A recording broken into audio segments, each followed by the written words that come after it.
English translation, 688th Contact. Part 1.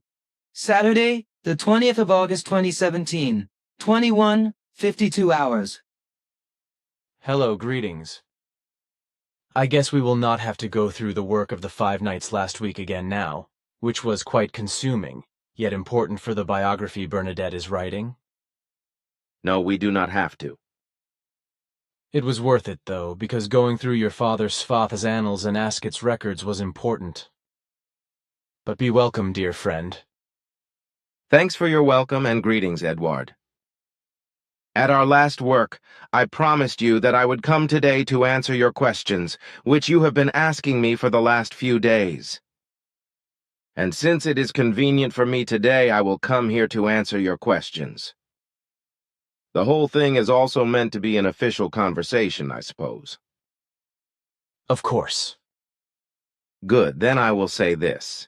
It was actually a bit difficult with my father's handwritten notes, which unfortunately are also not complete, while Asket's were welcome easy to define.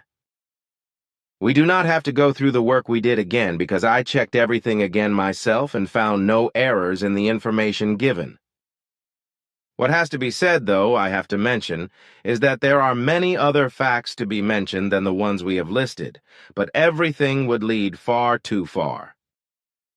Difficult it really was, but as I said, it was worth it, and also in the way that I was able to refresh and mobilize my memories. Due to my health breakdown in the 1980s and the partial amnesia I suffered as a result, a lot of things had disappeared from my memory, but now I have been able to reconstruct them and recall them, and I can probably also continue to do so in some relationships. On the whole, I had mainly dealt with the issues surrounding the mission, while I neglected the personal issues because I did not consider them to be very important. But now I am glad that we were able to recall so much from my past, not only for my own memories, but also in relation to the biography that Bernadette is writing about my personality. She already said that my whole life story, which cannot be complete but can only contain the very most important facts, would need several volumes. Which she is probably right about. And that our joint work of recollection and fact-telling has on the one hand been of great benefit to yourself, but on the other hand is also of great importance for your biography. That is not to be doubted. That, I think, is unquestionable. But what do you actually think about all the storms that keep hitting Europe and also Eurasia? Is there anything that can be done about them to avoid even worse damage caused by these huge storms? It is too late for that, because the time has now come, which the old prophecies have already announced, but which also your and my father's predictions in the 1940s and 1950s have set out, as well as your multiple warnings to the governments and media all over the world, whereupon you were only called a fantasist and a do-gooder and a crank and a lunatic. Until the beginning of the 1970s, there would have been time enough to introduce the necessary measures in the form of a worldwide birth stop and a comprehensive and also worldwide rigorous birth control, as well as to put an end to the destructive machinations against nature, but nothing of the kind was done. All the destruction of nature since then, precisely since the 1940s and 1950s, has resulted from the machinations of the inexorable growth of overpopulation, which has demanded ever more destructive interventions in nature and brought about tremendous changes in it, which ultimately led to climate upheaval, the effects of which are very varied and have not yet been recognized by scientists in their full extent. The destruction of forests and oceans, for example, is affecting the production of oxygen, as a result of which the oxygen content is sinking planet-wide. With glaciers and poles melting extremely rapidly worldwide, as well as permafrost dissolving very quickly, causing methane gases to rise into the atmosphere in many areas. In addition to these facts, more and more damaging factors are appearing, leading to severe catastrophes, especially in alpine areas, as will be the case in Switzerland next week. In this respect, what has been apparent and warned about for a long time is that a large part of the Piz Kangalo and the Bergell will detach itself due to the dissolution of the permafrost, and fall deep into the valley, which will happen several times in succession.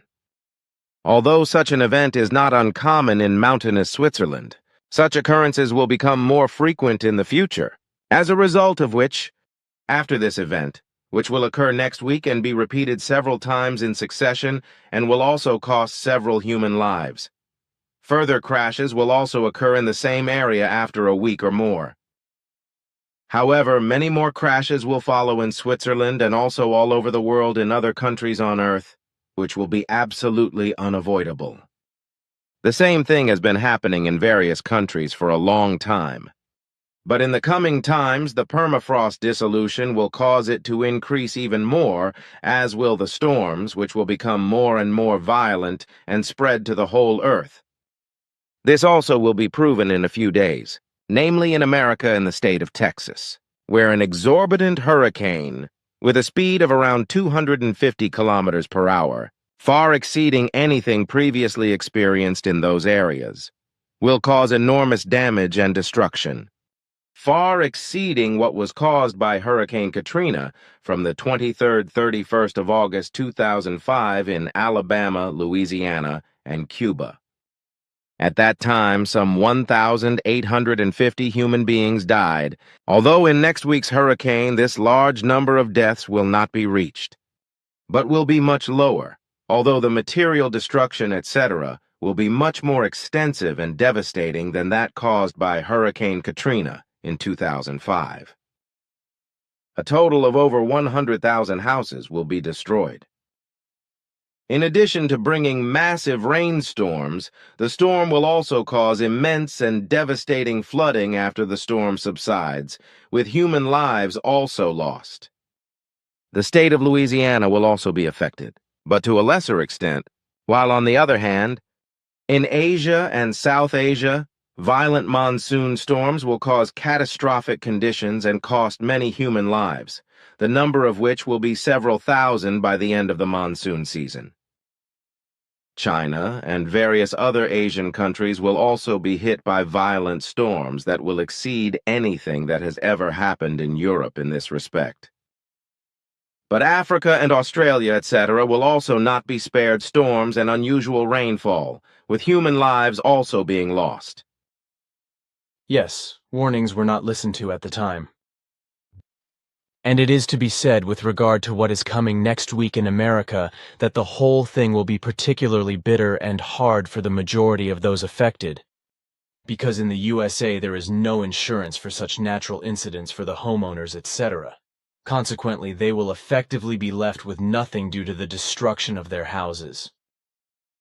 The U.S. government has not been able since time immemorial, and is still not able today, to enact compulsory building insurance for homeowners by law, as we have in the canton of Zurich. The building insurance of the canton of Zurich is called GVZ for short, and corresponds to a Swiss building insurance by which all homeowners in the canton of Zurich are insured against fire, natural hazards and earthquake damage within the scope of the compulsory building insurance. The GVZ was founded in 1808 and exists as an independent institution under public law of the canton. The GVZ is subject to the overall supervision of the Zurich Cantonal Council, which is also responsible for approving the annual report and the annual accounts. Although the Zurich Cantonal Council exercises general supervision and also determines the valuation circles and the external auditors. The Board of Directors, which consists of 7 members, mainly exercises supervisory duties. The Board of Directors includes ex officio, the responsible executive of the Cantonal Directorate of Justice and Home Affairs, and is responsible for the building insurance institution. In addition to the cantonal government, the board also includes 6 members elected by the cantonal government from the circle of homeowners. The municipalities and the business community, although the management of the GVZ is the responsibility of the directorate. However, it must be said that, as far as I know, the compulsory necessity of building insurance is not regulated in this way throughout Switzerland, which is why it would be urgently necessary for all the governments of all the Swiss cantons to ensure that all buildings are insured without exception, at least in especially residential buildings. Private building insurance, which is offered by various insurance companies, should also exist in addition to the cantonal building insurance. And this is because they also participate financially in cases of damage, which means that damage can be covered financially to a greater extent.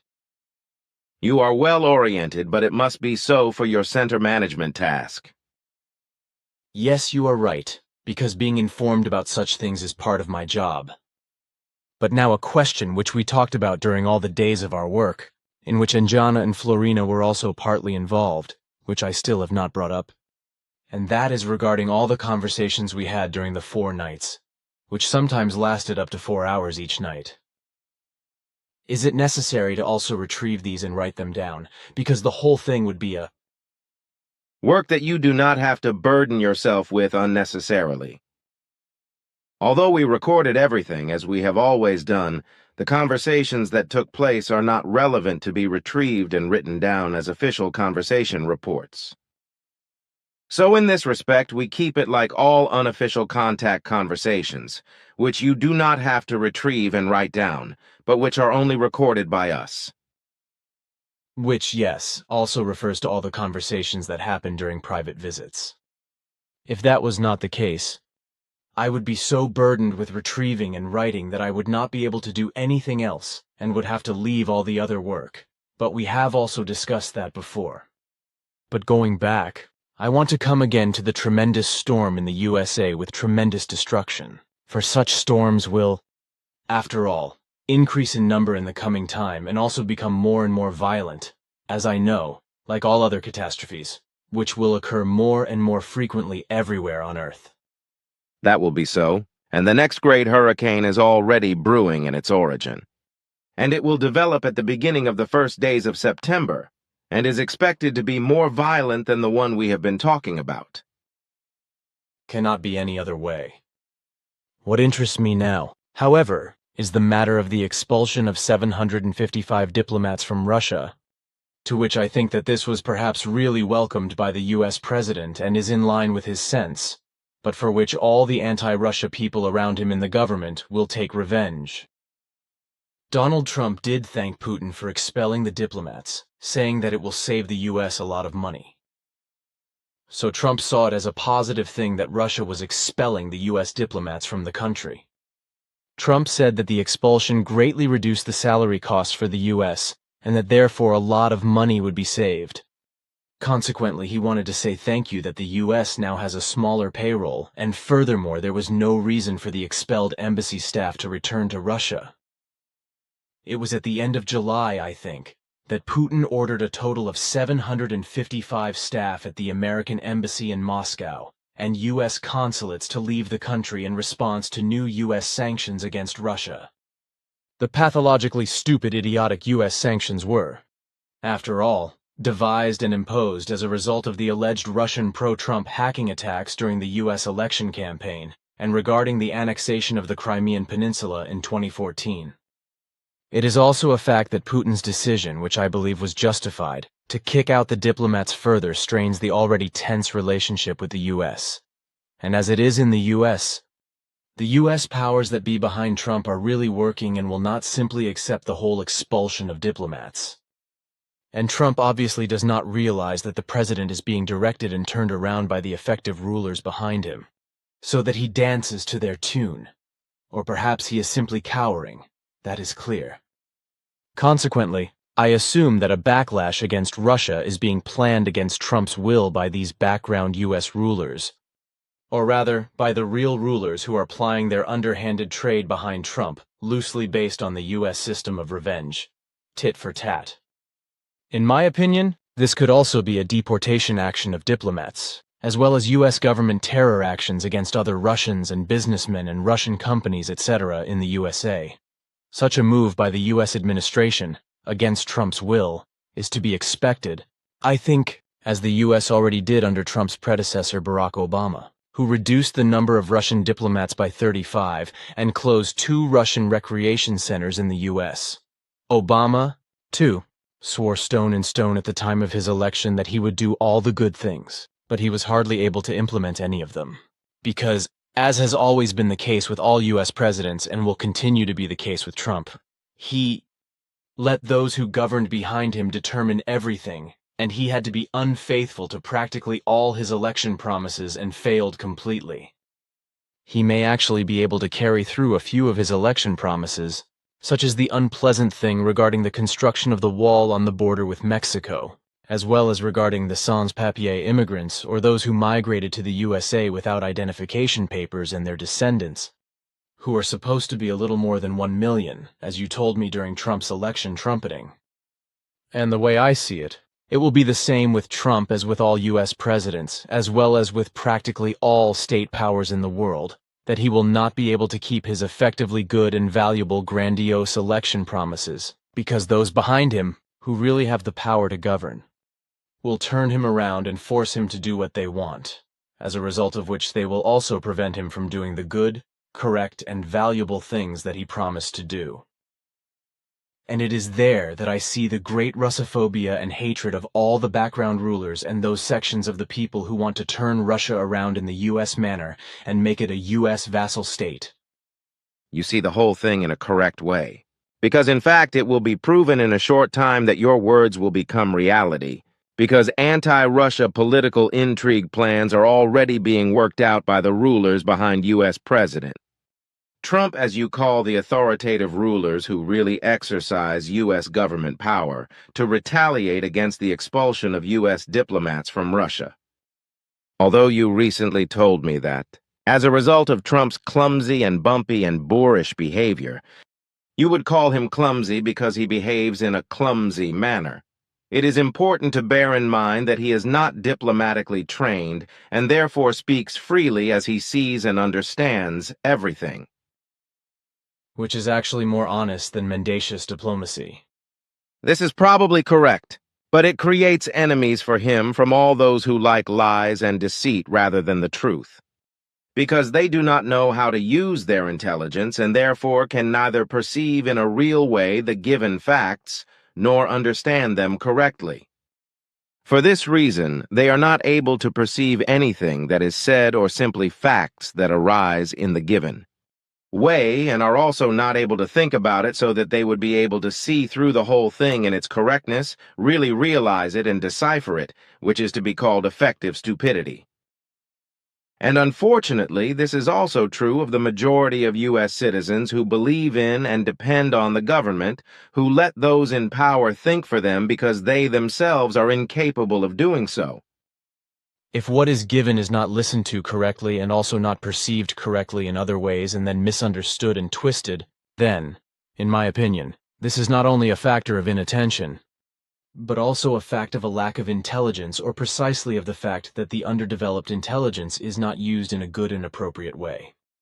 That is probably so, but we have got off the subject, because I wanted to make it clear that in the coming period, and also in the coming weeks, there will be politically hostile intrigues against Russia in the USA, which will have very unpleasant consequences.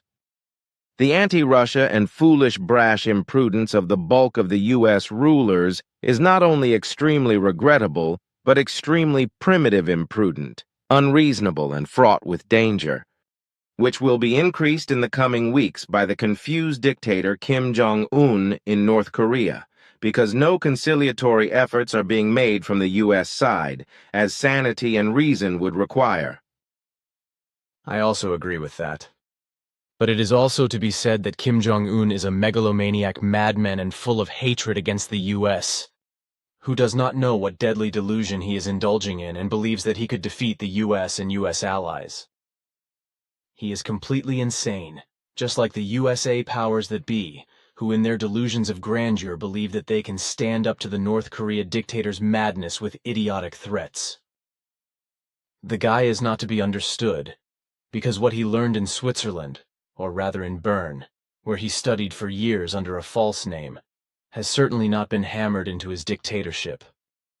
But what I would like to mention now, and we have talked about this before, is that on another occasion, a visitor asked a core group member whether another core group member had already had contact with one of you playaren, which of course had to be answered in the negative. Visitors also recently asked whether you playaren would one day make open contact with the leaders of Earth. If you would like to perhaps say something about this, what has come up earlier regarding both questions? I can. Yes. For core group members? The possibility of personal contact with us was effectively considered, as you yourself know, and also wanted to make an effort to create the necessary possibility for this.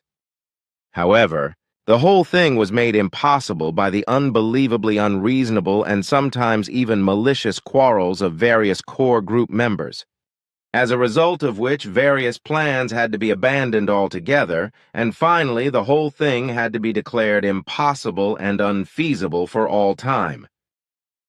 And this will remain for all times to come, as will also the fact that we Plejaren will finally withdraw from the earth after the end of your life.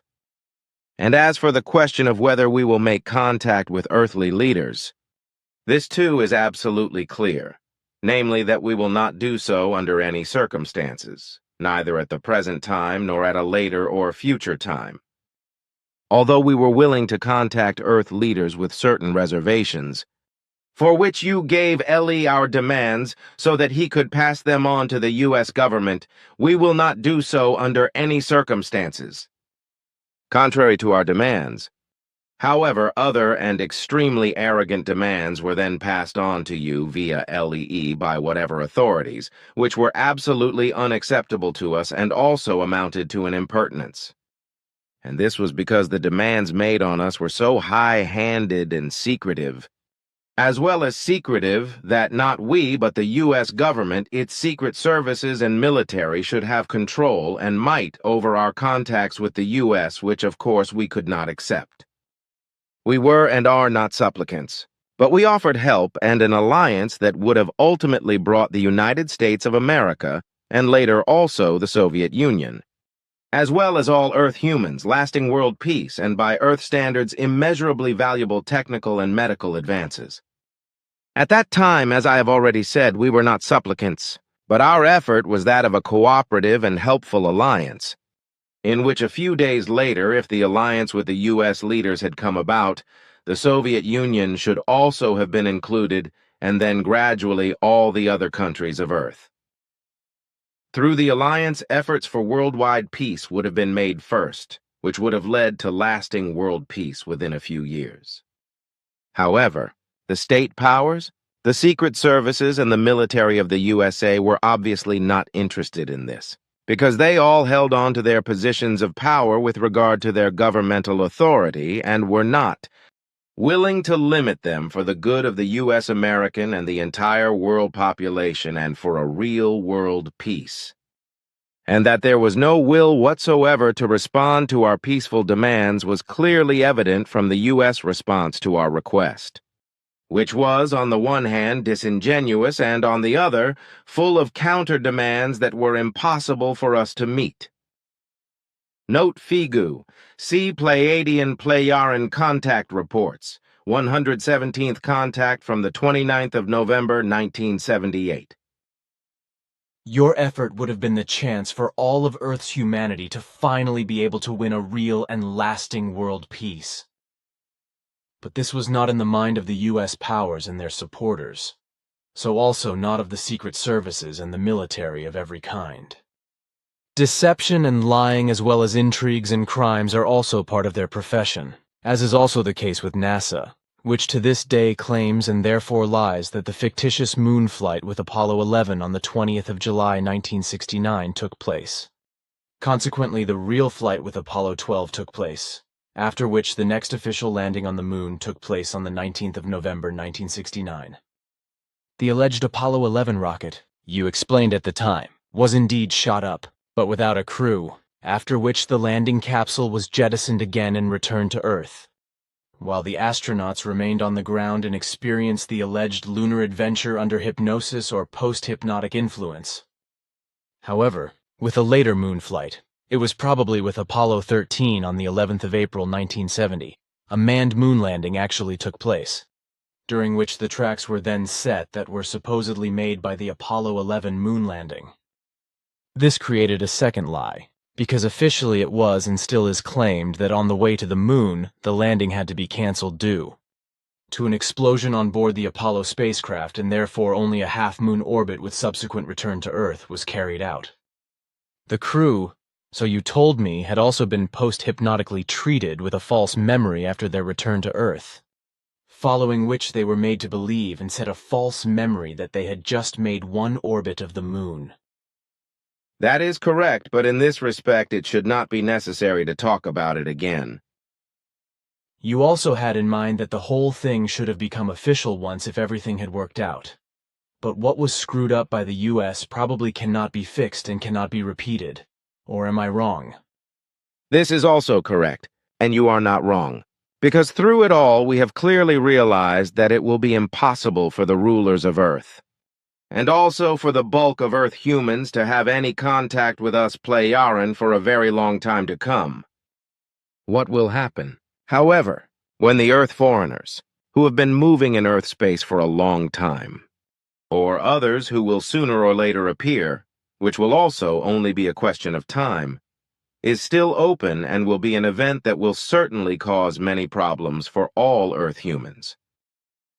It must also be clear that Earth foreigners or Earth future beings do not have to be the same kind as us human beings, because various Earth foreigners are beings who are not human and also not peaceful. You have said this to me on various occasions in private conversations. But what you said, that there should be no need to talk about the faked moon landing and the alleged orbiting of the moon, I think that is correct. It just came to my mind because of the lying that is practiced by the USA in political matters as well, and also as a result of the machinations with the matter when you tried to get in touch with the US government via LE. But now I have a question in relation to serial killers. Because the other day it was said in a TV program that such could be treatable under certain circumstances, but I doubt that. Your doubts are justified because human beings who appear as serial killers for pathological reasons are absolutely not treatable. Consequently, they cannot be cured of their pathological compulsion. The Earthling psychologists, as well as the entire psychiatry, are still very limited, which is why they let themselves be duped and fooled by serial killers and also by other degenerated murderers, as a result of which they let them go free or release them again into freedom, whereby new murders are then committed. By this, however, I do not mean human beings who simply kill fellow human beings in the heat of the moment, out of desperation, or in a deranged state of consciousness, etc., but rather effectively. But effectively only murderers who have degenerated. Your words clearly lay out what you mean. What about human beings who kill several human beings in wars, etc., as soldiers, etc.? Insofar as they do not become mentally, emotionally, psychologically, consciously ill from it or even break, but go along with the killing in indifference or in pleasure or joy, then the killing of human beings remains a permanent and dangerous state which can degenerate into a killing at every appropriately occurring opportunity or situation, whereby this state remains lifelong. Many human beings, if they are conscientious, who become so involved in warfare that they actually have to kill other human beings because they are forced to do so by the laws of the state, very often suffer lifelong psychological damage. That is about what I thought it might be. Then the following. A human being does not necessarily have to be psychopathically inclined or a full-blown psychopath to be able to kill another human being, just as psychopaths do not necessarily have to kill. Am I wrong? What you say is correct, because psychopaths, despite their predisposition, can control themselves and keep themselves free from such deeds, whereas, however, human beings who are completely normally predisposed are also capable of killing other human beings, whereby a wide variety of motives can be given for this, which are usually founded in degenerations that cannot be controlled by the persons concerned who kill. However, if it is a matter of jealousy, hatred, revenge, or retaliation, then the most diverse motives that appear in normal human beings do not come into question, because jealousy, revenge, or retaliation are emotionally psychopathically determined. Aha. Then you could say that, for example, death penalty advocates are emotionally psychopathic, and so are therefore somehow psychopathically predisposed in some form. Not only could you say that, but it actually corresponds to a form of psychopathy. Good, thanks, that's clear now. Then this. Time and again it is said on television, just recently again, that Emmanuel alias Jesus drank wine from a chalice together with the disciples during the so-called Last Supper, whereby this must have been very valuable. This chalice is said to have been preserved, but has disappeared to this day. It is assumed to have been found in various places in Jerusalem, but also in Greece, France, Spain, and England, where it is said to have been taken. The house where the Last Supper was held, which consisted only of bread, fruit, and wine, as I know, belonged to a wealthy Jew, which is why it is also assumed that the chalice was very valuable. For my part, however, I know that Emmanuel did not think much of ostentation, and therefore also avoided ostentatious drinking vessels, jewelry, and anything of value, for he was very modest in every respect. I also know that he and his disciples always carried their own small drinking pouches made of animal skins to quench their thirst on the way, while, when they were invited to a house, they took their libations from simple drinking bowls.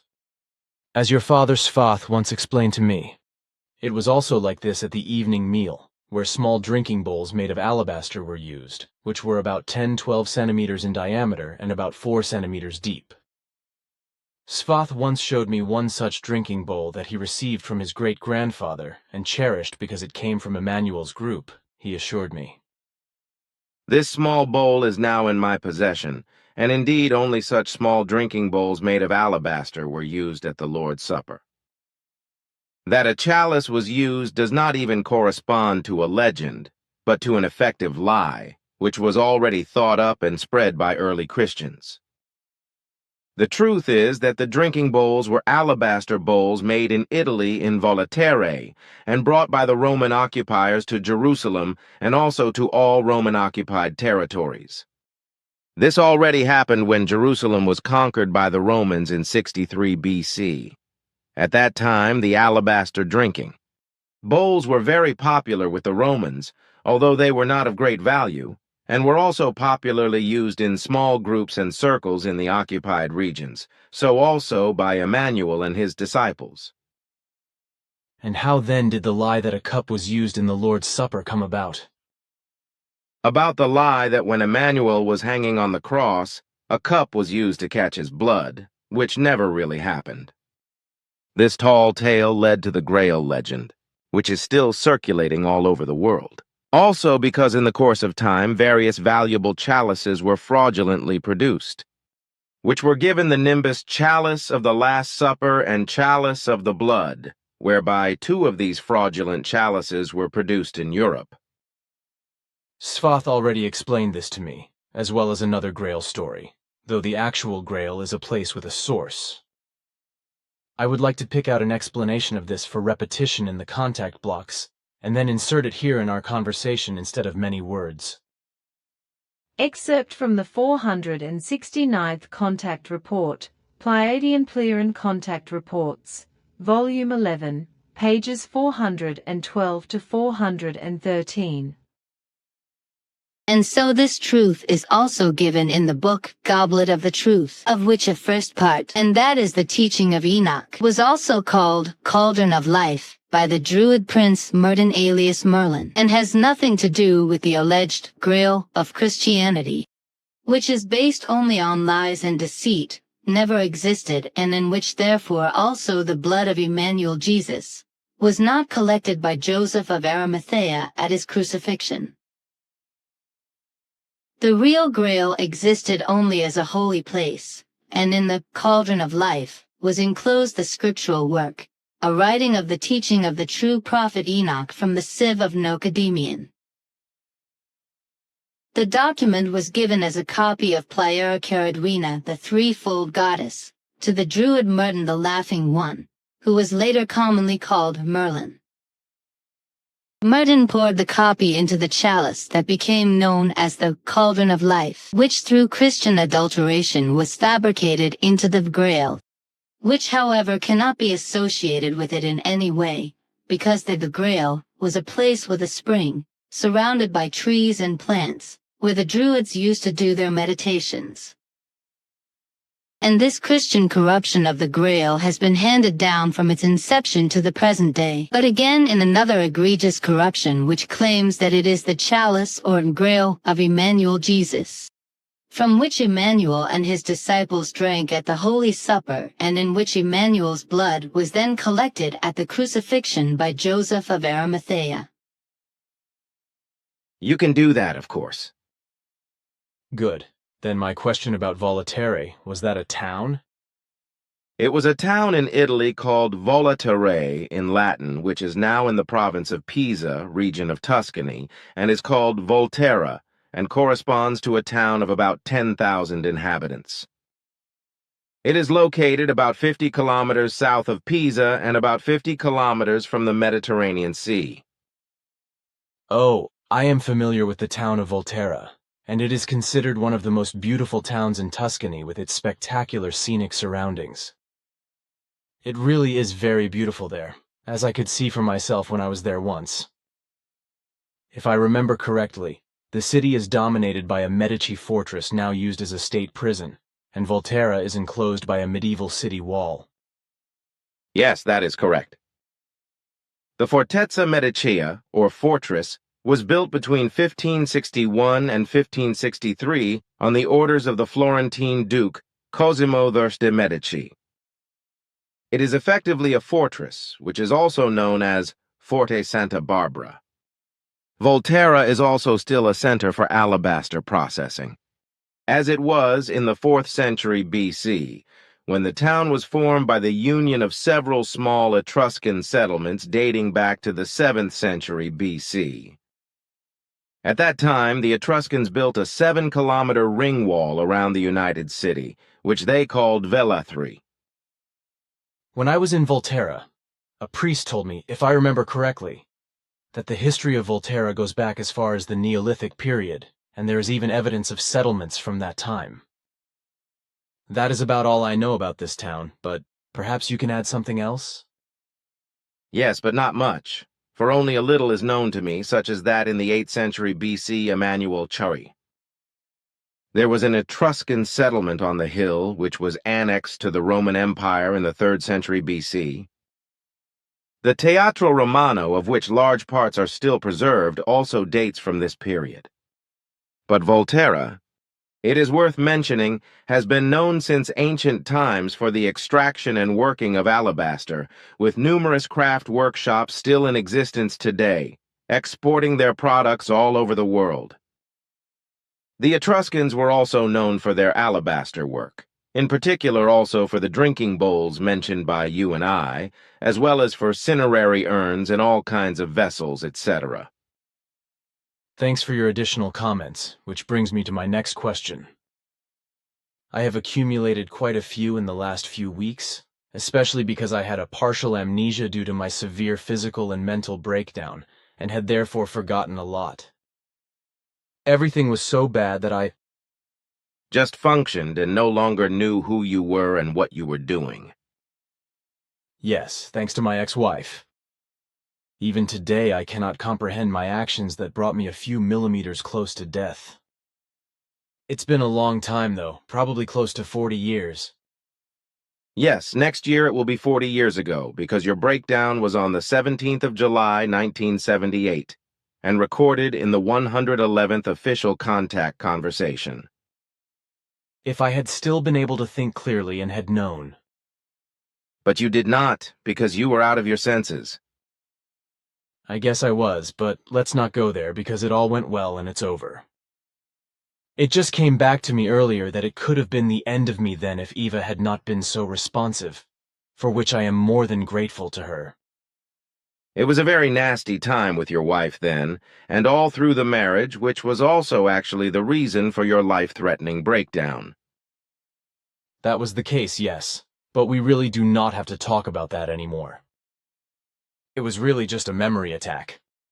So let's talk about something else, like the story of Bérenger Saunière *, 11th April 1852 in Montazel, plus the 22nd of January 1917 in Rennes-le-Château, a priest in Rennes-le-Château, France, about whom speculative stories and conjectures are repeatedly broadcast on television. They spint that the priest had found a treasure, etc., or even the so-called Jesus Grail. What is repeatedly broadcast on television can also be found on the internet. For example, the following two statements on Wikipedia. Bérenger Saunière was the eldest son of Marguerite and Joseph Saunière. After him 3 more sons and 3 daughters were born. The father was mayor of Montazels, manager of a mill and administrator of the castle of the Marquis de Cazermaju, and then of Monsieur de Bourzes. Brother Alfred became a priest. Brother Joseph died at 25 while studying medicine. Bérenger spent his school years at the St. Louis School in Limoux. In 1874, Saunière entered the seminary of Carcassonne. 3 years later, he was ordained priest and began his ministry as vicar in Alet-les-Bains. In 1882, he was transferred to La Clatte and appointed professor at the seminary of Narbonne. However, because of disciplinary incidents, Saunière was transferred to Rennes-le-Château, where he took over the parish on the 1st of June, 1885. Saunière was openly anti-republican, and was therefore forced by the prefecture to leave his parish from December 1885 to July 1886, after which he returned to teach at the seminary. Under pressure from the city administration, however, the prefect revoked his decision. In 1890, in addition to the very small Rennes-le-Château, Saunière was now also assigned Antugnac as a parish. Saunière advertised in many religious journals, including Semaine Religieuse, La Croix, L'Éclair, L'Express du Midi, to obtain mass grants. He then received numerous letters with money orders. From his notes, one can deduce that between 1896 and 1915, he received payments for at least 100,000 masses, of which he was only able to read a few hundred each year. Through this income, he became a wealthy man. Saunière renovated the small village church of Sainte Marie Madeleine and redesigned it together with Henri Boudet. In 1902, the priest got a glass eye. He lived with the Denarnaud family in the rectory. However, he got on very badly with Marie Denarnaud's mother. He therefore preferred to stay in the building he had had built next to the cemetery. A year later, a dispute arose between Saunière and Boudet, who had accused his friend of a lifestyle unbecoming a priest. During a visitation, the new bishop of Carcassonne, Monseigneur Paul Félix Bouvin de Beauséjour, demanded an account of the origin and use of Saunière's funds. The priest tried to prevent the accounts from being disclosed by calling in sick several times. Several attempts at defense followed, during which Saunière is said to have declared, among other things, that he had found a treasure, but the bishop saw through this. Saunière finally declared that everything belonged to his housekeeper, Marie Denarnaud. In 1911, Saunière was removed from office suspensus ad divinis. He remained in Rennes-le-Château, however. His successor, Abbé Marty, was not successful. The inhabitants of Rennes-le-Château, whom Saunière had also cared for financially years before, had not forgotten him, and came to Saunière's masses in the winter garden of his Villa Bethania. However, the flow of money now stopped. The priest had to sell much of his private property. Saunière appealed to Rome, and after making a penitential pilgrimage to Lourdes, was reinstated as parish priest of Rennes-le-Château. With this longer internet excerpt, various pictures, documents and drawings are attached, which I cannot copy out and therefore cannot reproduce, but which can be found at www.grausuch.eh. Rennes-le-Château is a small village in the Pyrenees, on a hill above a high plateau, about 40 kilometers from the medieval city of Carcassonne. In the time of the Visigoths, the place was called Radi. In 1645, a shepherd was looking for a lost sheep in the area of Rennes-le-Château. He found the animal, which had fallen into a crevice after a long search. When the shepherd went down into the crevice, he found some skeletons in boxes filled with gold pieces in a cave. He took some of these riches and returned to his village. The good man, because he did not tell anyone where he had found his treasure, was eventually condemned as a thief and executed. In 1885, a priest named Bérenger Saunière was called to Rennes-le-Château. When Saunière took up his post, he found the village church of Rennes-le-Château in an extremely dilapidated state. He therefore decided to borrow money from the Rennes-le-Château community to renovate it. Saunière also befriended a young woman, Marie Denarnaud, who became his housekeeper and confidant. During the restoration work, Bérenger Saunière found the entrance to a long-forgotten crypt, the crypt of the Seigneur de Rennes, under a stone floor slab dating from around the 8th century, which showed the image of 2 knights on its underside, presumably the seal of the Knights Templar, and a vessel with gold pieces which one of his predecessors, the Cure Antoine Bigot, had probably hidden there in 1792. Whether there really is a crypt under the church of Rennes-le-Château can unfortunately no longer be determined with certainty today, because on the one hand there is a strict ban on excavations in the whole town after treasure hunters have dug indiscriminately in Rennes-le-Château in wild actions and even carried out blasting, and on the other hand, it is also not possible to visit the crypt mentioned. In the further course of the renovation work, Bérenger Saunière discovered a cavity in a pillar dating from the Visigothic period while lifting the altar slab. In this cavity were wooden cylinders containing 4 parchments. These parchments were inscribed with texts in Latin and French. Saunière immediately stopped all work and traveled to Paris to have 2 of the documents examined by an expert. On this occasion, he bought 3 copies of paintings in the Louvre. He then returned to Rennes-le-Château, convinced that a treasure must be buried under the church. Bérenger Saunière and Marie Denarnaud began to search for the treasure, because one of the parchments contained units of measurement and also references to a grave which was located in the churchyard. This tomb was the final resting place of the Marquise Marie d'Aupul de Blanchefort. The inscription on the gravestone was very strange and seemed to indicate a secret or a secret hiding place. If you look at this gravestone in the inscription, you can see uneven characters and incorrect word separations. The gravestone of Marie d'Aupul de Blanchefort was, according to further research, designed by Abbé Antoine Bigot. In any case, Saunière destroyed the gravestone with the enigmatic inscription. Fortunately, however, this had been recorded before and is therefore known. Saunière probably did this because he wanted to prevent anyone else from solving the riddle. 2 of the parchments, which can no longer be found at present and probably date from 1244 and 1644, are supposed to be genealogies. The other 2 parchments are from more recent times and could have been written by Saunière's predecessor, Antoine Bigot. These newer parchments contain Latin texts from the New Testament.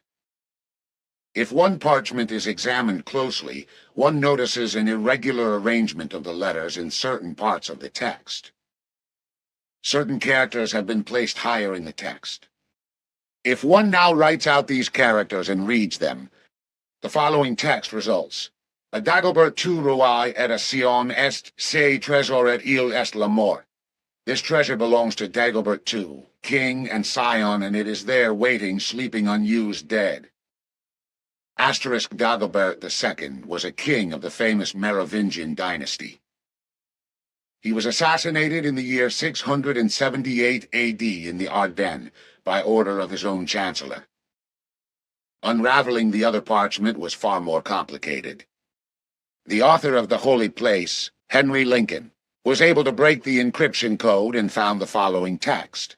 Bergère, pas de tentation pour Poussin Teniers, gardant la clef-pax, 681 par la croix et ses cheval de Dieu j'achève ses démons de gardien, à midi pomme bleue, shepherdess.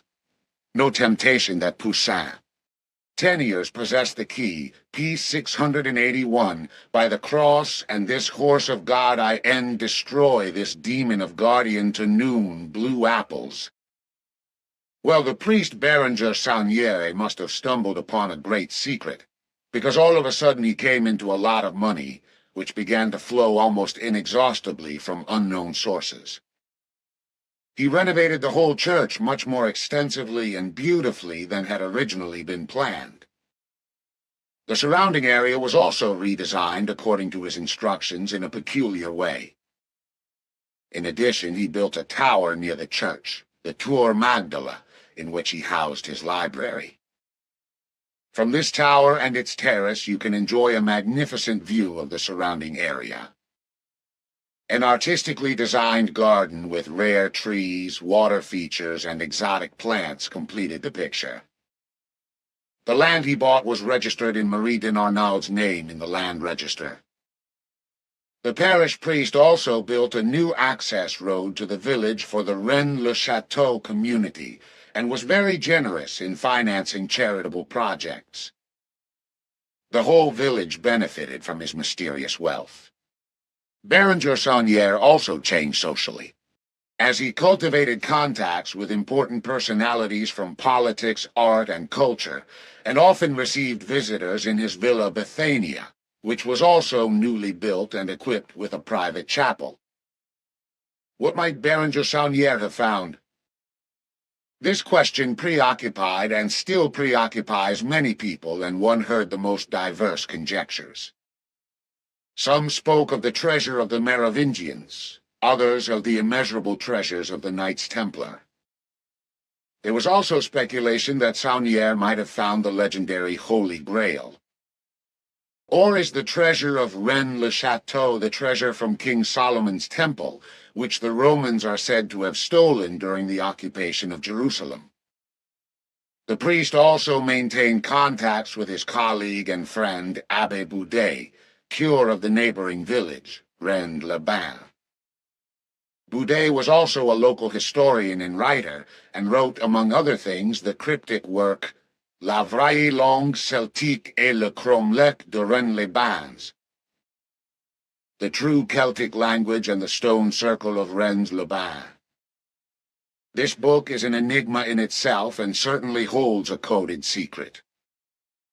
The area around Rennes-le-Château and Rennes-les-Bains is basically very mystical. One finds many traces from Celtic times. Boudet's brother was a surveyor and contributed a map of the area to the book. This map shows many dolmens and menhirs, as well as other special features, and probably also points to a treasure hiding place. The two priests were often seen roaming the area together. Saunière himself often traveled alone, sometimes also together with his housekeeper Marie de Narnaud. He went fishing, hunting, or looking for special stones and mushrooms, he said when asked what he was looking for days in the gorges, forests, and caves in the area. Sometimes a few boys followed him secretly, but Saunière often disappeared in the area of Rennes-les-Bains, near a large stone called Pierre du Pain. It was suspected that Saunière had made some of the treasure he had found into money, but the priest remained silent, and he also never said anything about a possible place of discovery. It could also be that someone gave the priest a lot of money in order to conceal something. This is not far-fetched, because if Bérenger Saunière really stumbled upon a big secret, it should also remain secret from now on. One possible grouping could be the church itself, for example. The name of a secret order called the Priory of Sion also came up in this context. This secret order is said to have existed for about 900 years, and to have been related to the Knights Templar. The Order of the Knights Templar ceased to exist in 1314, but the Priory of Sion is said to be still active today, and to be in possession of evidence that proves that the Christian Jesus survived the crucifixion depicted by the Church.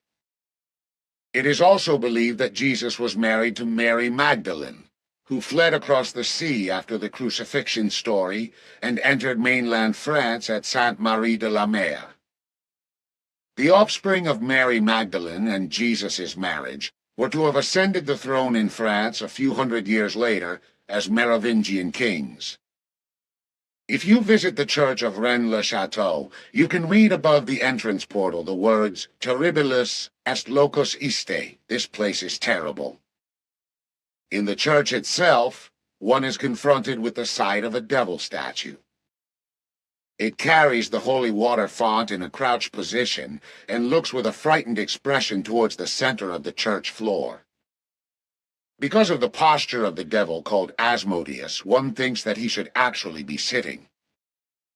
The fact is that in Rennes-le-Château's neighboring town, Rennes-le-Bain, there is a stone on a mountain that is shaped like an armchair.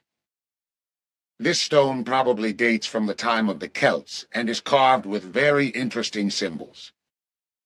This stone is called Le Fauteuil du Diable, the Devil's Chair.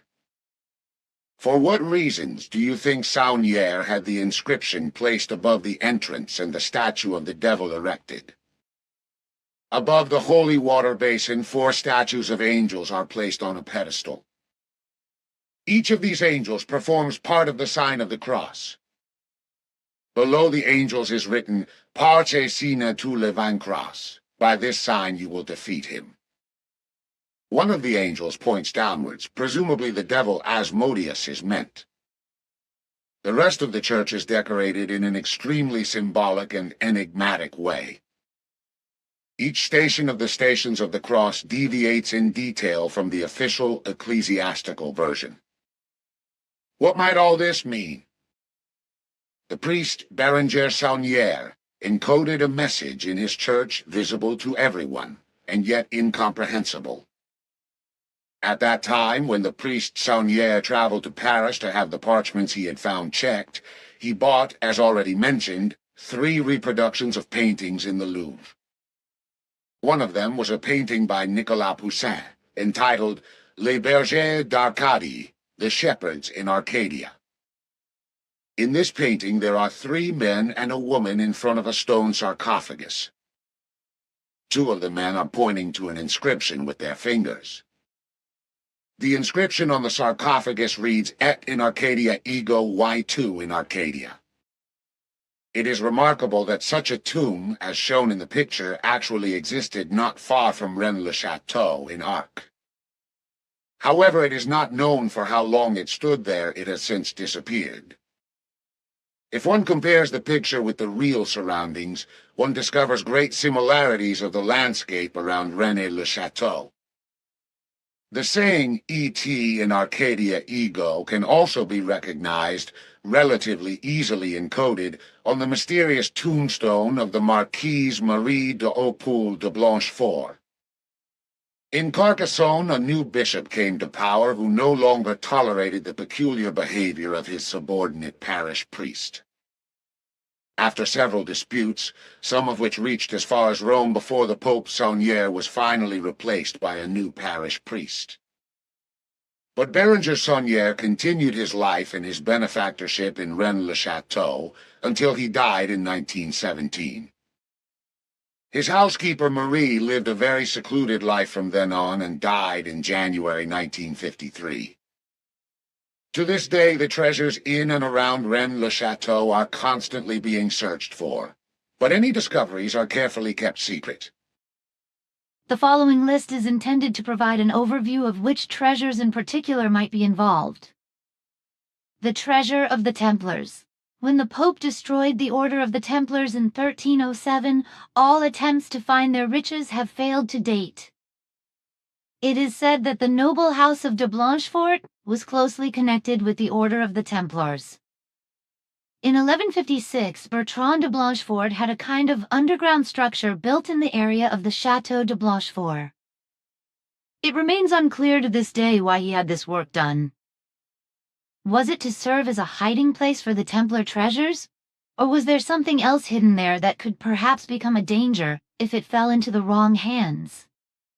The treasure of the Visigoths. The legendary wealth of Saunière could perhaps actually have come from a treasure find, which can be proven insofar as Saunière richly gifted some of his fellow officials from the surrounding area with ancient things. such as a very old and very valuable communion chalice and a large quantity of coins from the 6th and 7th centuries. According to legend, the heirs of Mary Magdalene married into the families of the Visigoths, and thus formed the origin of the powerful ruling family of the Merovingians. According to this, the Visigoths of the area could trace their ancestry back to the house of Benjamin, who allegedly fled to Greece to the region of Arcadia. Under pressure from the Franks, the Visigoths moved their capital to Rheti. The Franks continued to invade and the Visigoths moved from Rennes to Toledo. Had they left all their riches here in hiding? The treasure of the Merovingians. It is possible that the treasure Saunière discovered was part of the Merovingian crown treasure. Not much was known about the Merovingian kings until recently. According to legend, the founder of this royal lineage, Merovech, was descended from two fathers. His mother, while already pregnant with Merovech by King Clovis, is said to have met a Kinotaur while swimming in the ocean who seduced her. And so somehow Merovech was formed by mixing Frankish genes with those of a strange amphibian creature. The Merovingians never cut their hair and wore a characteristic birthmark red cross above their shoulder blades. They were known as followers of the secret doctrines. The ancestors of the Franks were called people of the bear. They worshipped the bear goddess Arduina. The word Arcadia comes from Arcus, patron god of this area in Greece, the son of the nymph Callisto, sister of Artemis. Callisto's constellation is also known as Ursa Major or the Great Bear. According to her legend, the Merovingians were descendants of the Trojans, and Homer records that Troia was founded by a colony of Arcadians. A treasure in 12 hiding places, Abbé Boudet, who spent his life in Rennes-les-Bains, suspected that there was not a single hiding place but 12 different ones, guardians of the 12. They are said to be hidden in the region of Rennes-le-Château or Rennes-les-Bains. A document that questions the Gospels. Yet another theory suggests that Jesus did not die on the cross, that he came to France unnoticed, and spent the rest of his life near Rennes-le-Château. He would have married Mary Magdalene and had a child with her. Some even claim to have evidence that Jesus was buried in this area, hidden geometry around Rennes-le-Château. In 1973, the writer Henry Lincoln investigated the mystery of Rennes-le-Château. He consulted a professor of art history, Christopher Cornford, and a skilled surveyor, David Wood, to begin a detailed investigation. To everyone's surprise, Cornford discovered that the painting was set up like a pentagon, a secret symbol that the church would never actually allow in a work of art. Wood suspected he would also find the same arrangement in the surrounding area, and therefore surveyed the area. After considerable effort, Wood discovered that there were some lines on the map that were connected with an angle of 36 degrees. He next looked for the circle that was related to the lines.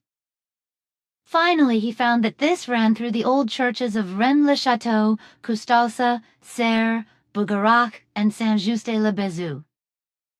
In addition, the circle ran through the chateau at Serres and the strange rock formation at Les Toustounes. Wood knew he had arrived at something very important and published his research in the book Genesis, the first book of Revelations. Some of the churches could be dated back to the Romans or the Visigoths, well before the time of the Templars.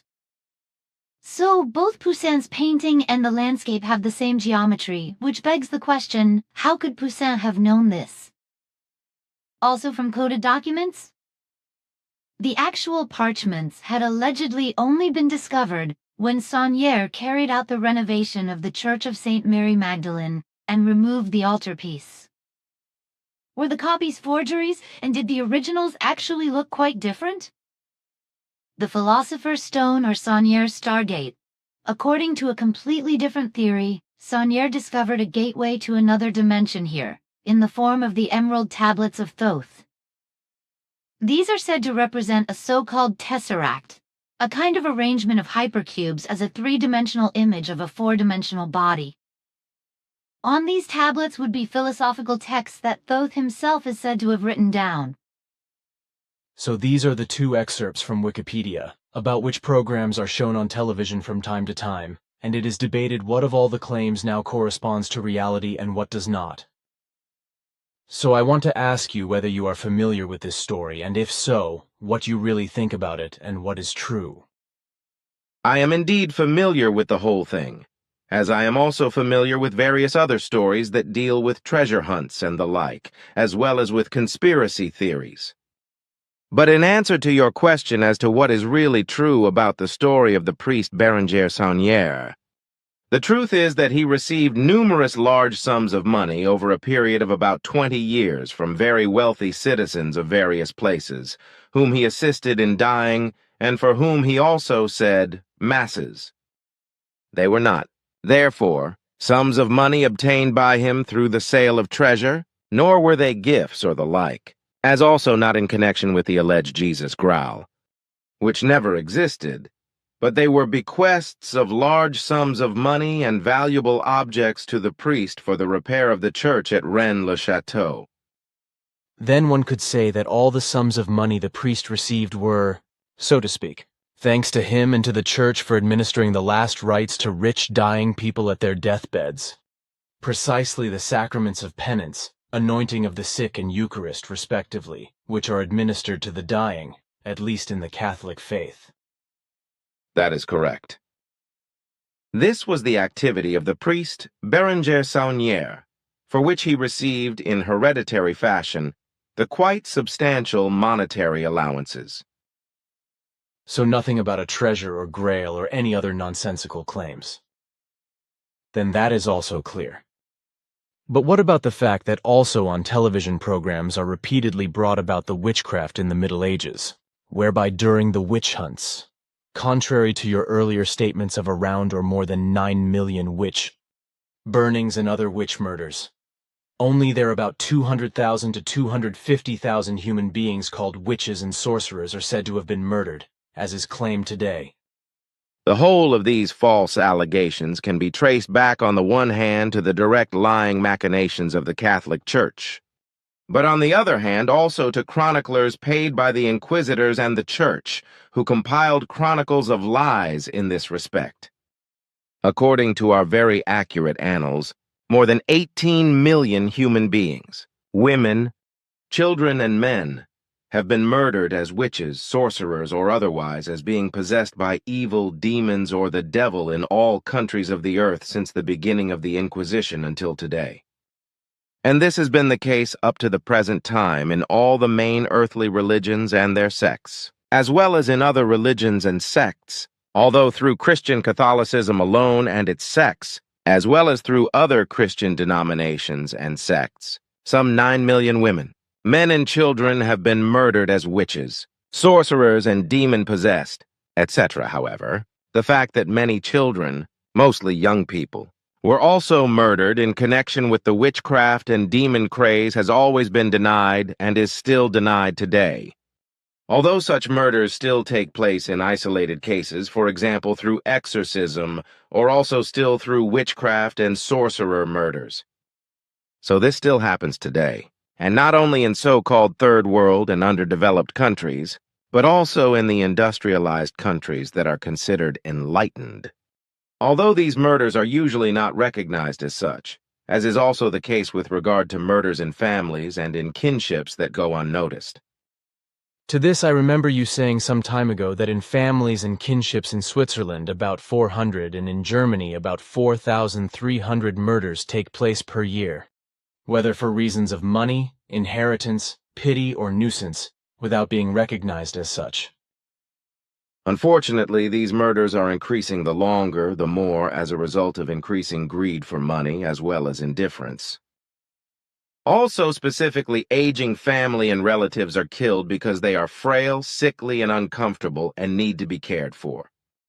Thus, such human beings become a nuisance for some family and relatives and are murdered, whereby it is added that in many cases they want to be inherited, but these murders are never recognized as such and thus never atoned for.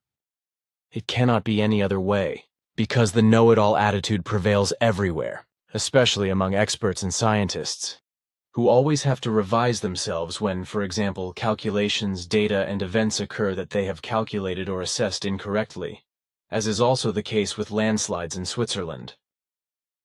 Various areas at risk of landslides are scientifically monitored, and mountain movements are constantly measured and registered, but the actual falls are only assumed. As a result, human beings then lose their lives when they are suddenly and unexpectedly surprised by mountain and glacier falls, as will also be the case next week in Bergel, as you said. What you say is indeed true, because many of the earthly experts and scientists in all fields of knowledge are narrow-minded and arrogant, and often have to revoke and revise their false findings and results, which is usually very difficult for them. This is also the case with regard to specific times of mountain and glacier collapses, as a result of which human lives will be lost.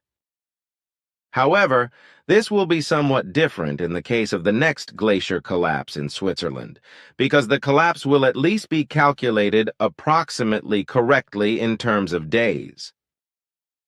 So there will be a glacier break-off next time?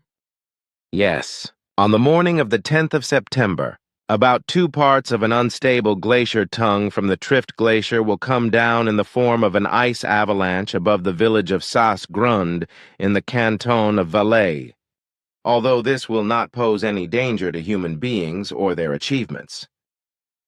So then in this case, at least the clarifications and calculations of the experts and scientists will be correct. Whereas in Bergel, however, the events will be predicted according to very inaccurate calculations, and therefore there will be a catastrophe. Which, however, as usual, probably cannot be prevented. Unfortunately, no.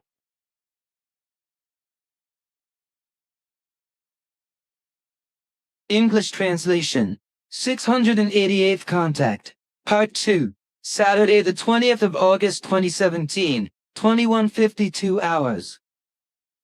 Then something else. I'm constantly being told that I should take painkillers for my pain, which I refuse to do. Your father Svath taught me very early on that such drugs attack the liver and would overload it over time, and also when a kind of blocker is taken against it, which is supposed to prevent further damage to health as a result of taking painkillers. The liver itself is, among other things, a detoxification organ, and it also plays an important role in the body's metabolism. It absorbs substances from the intestine, which are immediately utilized, stored, converted, or broken down in the liver cells as needed. However, this process is altered by certain substances contained in the painkillers, and thus damages the liver function, as Svath explained to me. So I avoid painkillers whenever possible and just try not to indulge in sniveling, which I do not find very difficult. But if pain becomes too much, then I can get over it with some solid and powerful curses.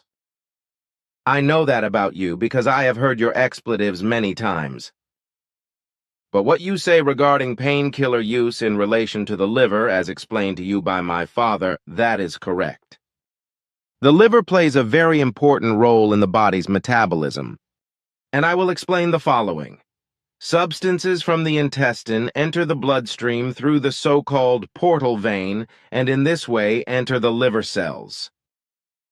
And as you said, they are immediately broken down, stored, converted, or utilized there as required. In the liver, the cells store various substances, if they are not immediately needed, such as protein building blocks or amino acids, fat, vitamins, and sugar.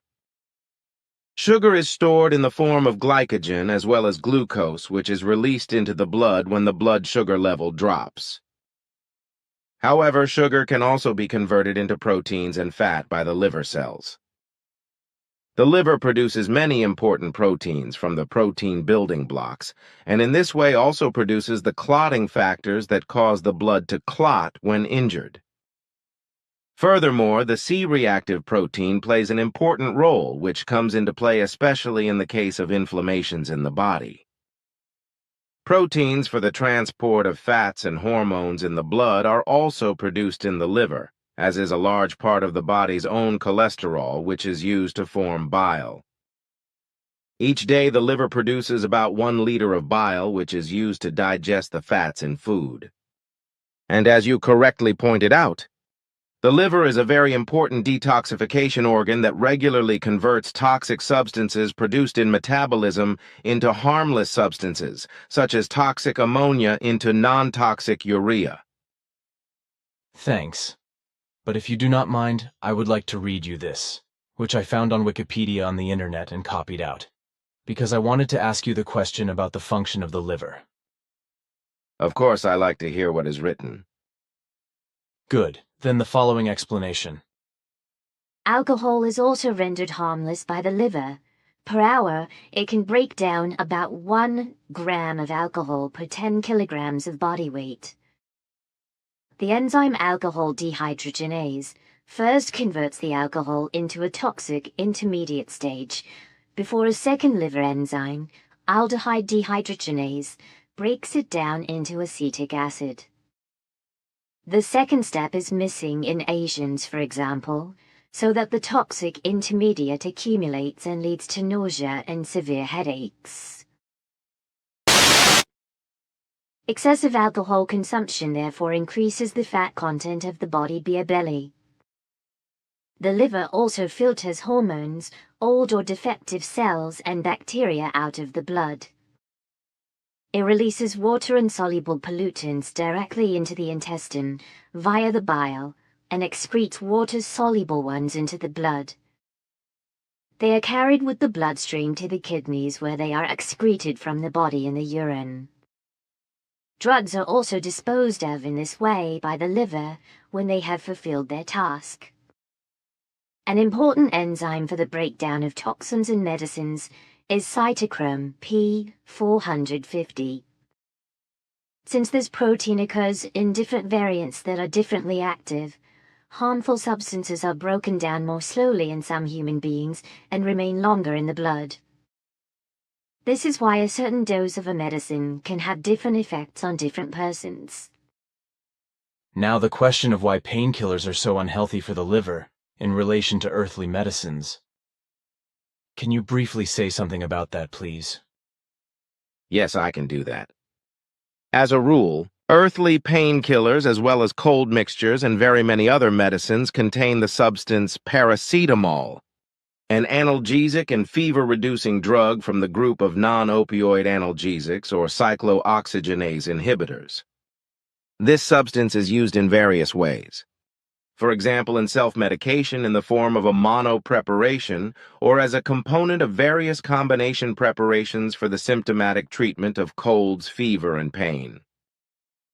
Paracetamol is less good for treating pain caused by inflammation, such as rheumatic diseases. Paracetamol inhibits cyclooxygenase COX-2, a substance produced naturally in the body that is activated when cells are damaged and stimulates the production of prostaglandins that promote inflammation and increase pain. The inhibiting effect of paracetamol is actually only weak, which is why other mechanisms are involved in its effectiveness, which, however, earthly medicine has not yet been able to decipher to a large extent, but which I cannot explain in accordance with our directives. However, paracetamol is often extended in combination preparations with caffeine, which enhances the pain-relieving effect of paracetamol in a small way. Paracetamol also produces side effects, even when it is well tolerated in the range of a weak dosage. When painkillers containing paracetamol are used regularly, the liver suffers a great deal, although side effects are usually not necessarily felt immediately, but in some cases only much later and thus with a time lag. However, if disorders occur in human beings who are ill or also stable, then these can be more far-reaching than is known to earthly medical practitioners. I am aware of the following health disorders: loss of appetite, asthma, autism, abdominal pain, paleness, blood count disorders, diarrhea, emotional dullness, vomiting, stomach pain, gastrointestinal complaints, a rise in liver values, allergic reactions, dizziness, drowsiness, nausea, as well as a cramping of the airways with shortness of breath. If an overdose of paracetamol occurs, this can very well result in severe side effects, whereby the liver in particular can be severely damaged. Medicines containing paracetamol sometimes interact with other medicines or with various active substances in foods. Medicines that stimulate certain liver enzymes can increase the undesirable effects of paracetamol on the liver. These include, for example, certain sleeping pills, medicines for epilepsy, and the active substance rifampicin. Human beings suffering from impaired liver or kidney function should not take any medicines containing paracetamol, but should consult their doctor and have him or her assess whether or not it is permissible to take a paracetamol preparation. This also applies as a rule to chronic alcohol abuse, as well as to human beings suffering from a disorder of liver metabolism or Gilbert's syndrome. It is essential for any human being who is allergic to paracetamol to know that under no circumstances should they use a medicine containing this active substance. Paracetamol during pregnancy feminizes the offspring. Harpraxisnet. Friday, the 23rd of June, 2017, 14:53 Universal Time Coordinated. How does it affect children if mothers take paracetamol during pregnancy? Taking paracetamol during pregnancy causes behavioral changes in children. The painkiller inhibits male behavioral patterns and causes female mice to produce fewer eggs in their ovaries later in life. Researchers have now found that the use of paracetamol during pregnancy can inhibit the development of male behavioral patterns in mice. The drug can reduce both sex drive and aggressive behavior. In their study, the scientists from the University of Copenhagen found that taking paracetamol during pregnancy can reduce so-called male behavior patterns. The doctors published the results of their study in the scientific journal Reproduction. Paracetamol harms the development of male behavior patterns. The drug paracetamol is particularly valued for its pain-relieving effect. However, pregnant women should think twice before using paracetamol. In an animal model, the drug led to the suppression of the development of male behavior, say the authors of the study. Paracetamol can cause malformations of the testicles. Earlier studies had already shown that paracetamol can inhibit the development of the male sex hormone testosterone in fetuses. This increases the risk of malformation of the testicles in babies. But a reduced testosterone level in the fetal stage is also significant for the behavior of adult males, the scientists explain. Changes could still be detected in adulthood. Reduced testosterone levels cause male characteristics not to develop as they should, the researchers say. When the experimental animals were exposed to paracetamol during the fetal stage, they could not copulate in the same way as the group of control animals. The so-called male programming had not been properly established during fetal development, which could also be observed in the animals even later in adulthood, the authors add in a press release. Similar experiments on human beings would be inappropriate. The dosage given to the mice was approximately the same as the recommended dosage for pregnant women. Because the experiments are limited to mice, the results cannot be directly applied to human beings, the doctors explain. However, given the certainty about the harmful effects of paracetamol in pregnancy, similar experiments on human beings are inappropriate, they say. Which male behaviors were affected? Testosterone is the primary male sex hormone. It helps develop the masculine programming of the brain. The decreased masculine behaviors in mice observed by the researchers were aggressiveness towards other male mice, the ability to copulate, and the tendency to territorial marking. The acetaminophen-affected mice were significantly more passive than normal in all three factors. They did not attack other male mice. They had trouble reproducing, and they behaved like female mice when it came to territorial marking, say the scientists. How does the lack of testosterone affect the brain? After observing the changed behavioral patterns, the researchers examined the specific effects of a lack of testosterone in the brain. The results were also clear here. The area of the brain that controls the sex drive contained half as many neurons in the paracetamol mice, the expert explained. The inhibition of testosterone also led to a halving of activity in an area of the brain that is significant for male characteristics.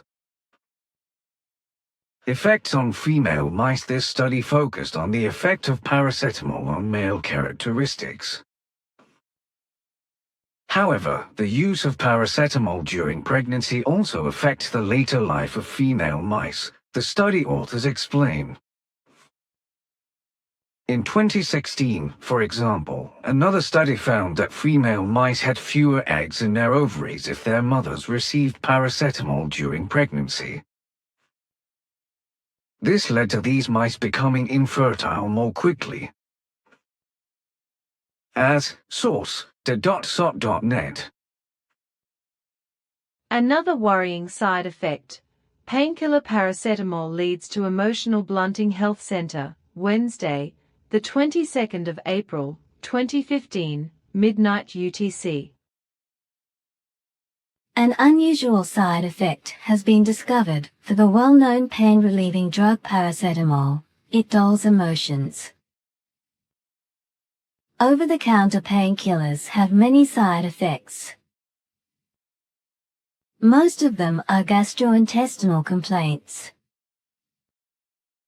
For paracetamol, one of the most commonly used painkillers worldwide, another, previously unknown side effect has now been discovered. Paracetamol makes you lose your good mood. The painkiller dampens positive feelings, but also sad ones. Paracetamol hidden in more than 600 medicines. Headache, toothache, stomachache, pain in the limbs. People are quick to reach for a painkiller. Often it is paracetamol. However, the painkiller paracetamol is not only found in pure painkillers, but also in combination preparations. For example, many so-called cold remedies also contain paracetamol along with other active ingredients.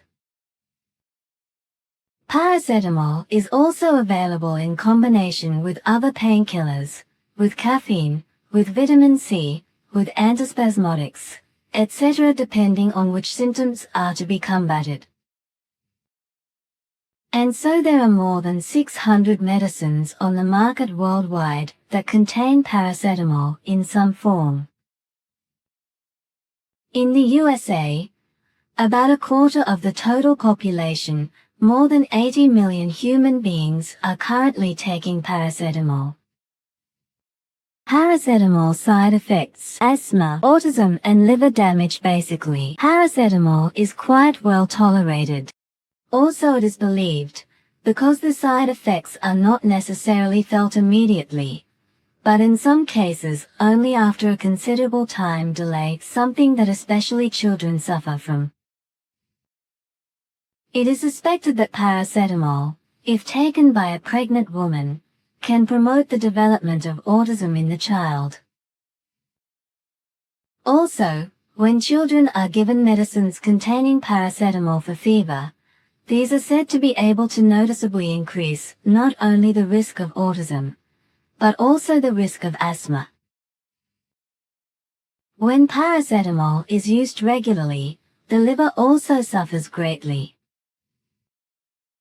In high doses, the painkiller consumes L-glutathione from the mitochondria of the liver cells. L-glutathione is a highly effective antioxidant produced naturally in the body that protects the liver cells from oxidative damage. If L-glutathione is missing as a result of taking paracetamol, liver damage occurs. It is no wonder that paracetamol is the most frequent cause of acute liver failure in several countries, e.g. in the UK and the USA. Now another side effect has emerged in connection with paracetamol. However, this is not a new side effect that had not existed before, but a side effect of which it had not been known that paracetamol was the cause. The online magazine Psychological Science reported on this in April 2015 from a placebo-controlled study that took place at Ohio State University. Paracetamol leads to emotional blunting. Earlier studies had already shown that paracetamol also has an effect on the psyche. It not only relieves physical pain, but also psychological pain. When psychological pain is treated with medication, however, this usually means that the pain is only dulled. The patient no longer feels so desperate. But he is not exactly cheerful either. So the drug rather leads to a kind of emotionlessness. The Ohio State University study in question involved 82 test persons. After taking paracetamol or the placebo tablet, they waited 1 hour for the drug to take effect. Then the participants looked at 40 photographs that had been specially selected by researchers from all over the world to trigger emotional reactions. There were extremely sad motifs, crying malnourished children, or very happy scenes, children playing. There were also neutral photos, a grazing cow. Now the participants were asked to judge the picture itself on the one hand, and on the other hand their feelings when looking at the picture. The results showed that the paracetamol group rated all photographs less emotionally than the placebo group did. Consequently, happy pictures were not perceived as overly happy, and sad pictures did not evoke nearly as sad feelings in the acetaminophen-influenced subjects, as did the placebo group.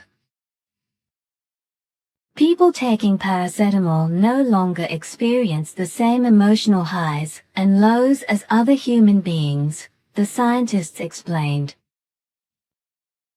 And study author Jeffrey Durso added, taking paracetamol seems to have more far-reaching consequences than previously thought. This is because the drug is apparently not only a painkiller, but also an emotional muffler. What was also interesting and frightening was that the test persons did not seem to notice how the drug affected their emotions. Alternatives to painkillers, but you do not have to resort to chemical painkillers for every pain. There are also many remedies in the medicine cabinet that can relieve pain. Even better, of course, would be to prevent many of those diseases associated with pain, such as osteoarthritis, gout and arthritis, with an overall healthy lifestyle. Sources: Durso Gro et al. Over-the-counter relief from pains and pleasures alike. Acetaminophen blunts evaluation sensitivity to both negative and positive stimuli. Psychological Science, 2015. Over-the-counter relief from pain and also pleasure. Acetaminophen blunt sensitivity to negative, as well as positive stimuli. Study as PDF. Ohio State University. Your pain reliever may also be diminishing your joy. Science Daily. Science Daily, the 13th of April, 2015. Your pain reliever may also be diminishing your joy. Studies PDF. Gröbere Kistas. Arzneimittel als Mikronastoffprobe. First edition 2015. Wissenschaftliche Verlagsgesellschaft Stuttgart Source. The.net. Death on prescription and no drug without side effects, but do not tell. Rennegraber. Thursday, the 13th of July, 2017, 1442 Universal Time Coordinated. We know the prayer mill-like claim of orthodox medicine and the pharmaceutical industry associated with it that only properly approved medicines are able to heal. According to this, natural remedies do not exist, or cannot exist, since they have no approval and are therefore supposed to be ineffective, contrary to all studies and empirical values. The ridiculousness of the claim to a monopoly on healing is already crystallized here. For the criticism that orthodox medicine does not heal, but rather treats symptoms, is confirmed with such formalized arguments.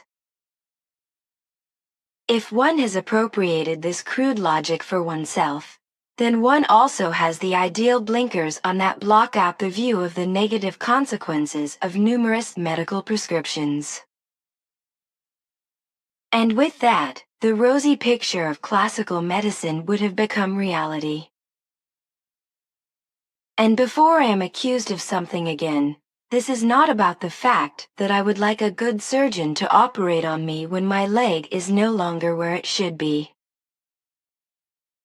This is about the millions of chronically ill people and also acutely ill people, who are supposed to take pills, drugs and medicines every day. No medicine without side effects. An old pharmacological maxim says that pharmacological substances without side effects also have no effects.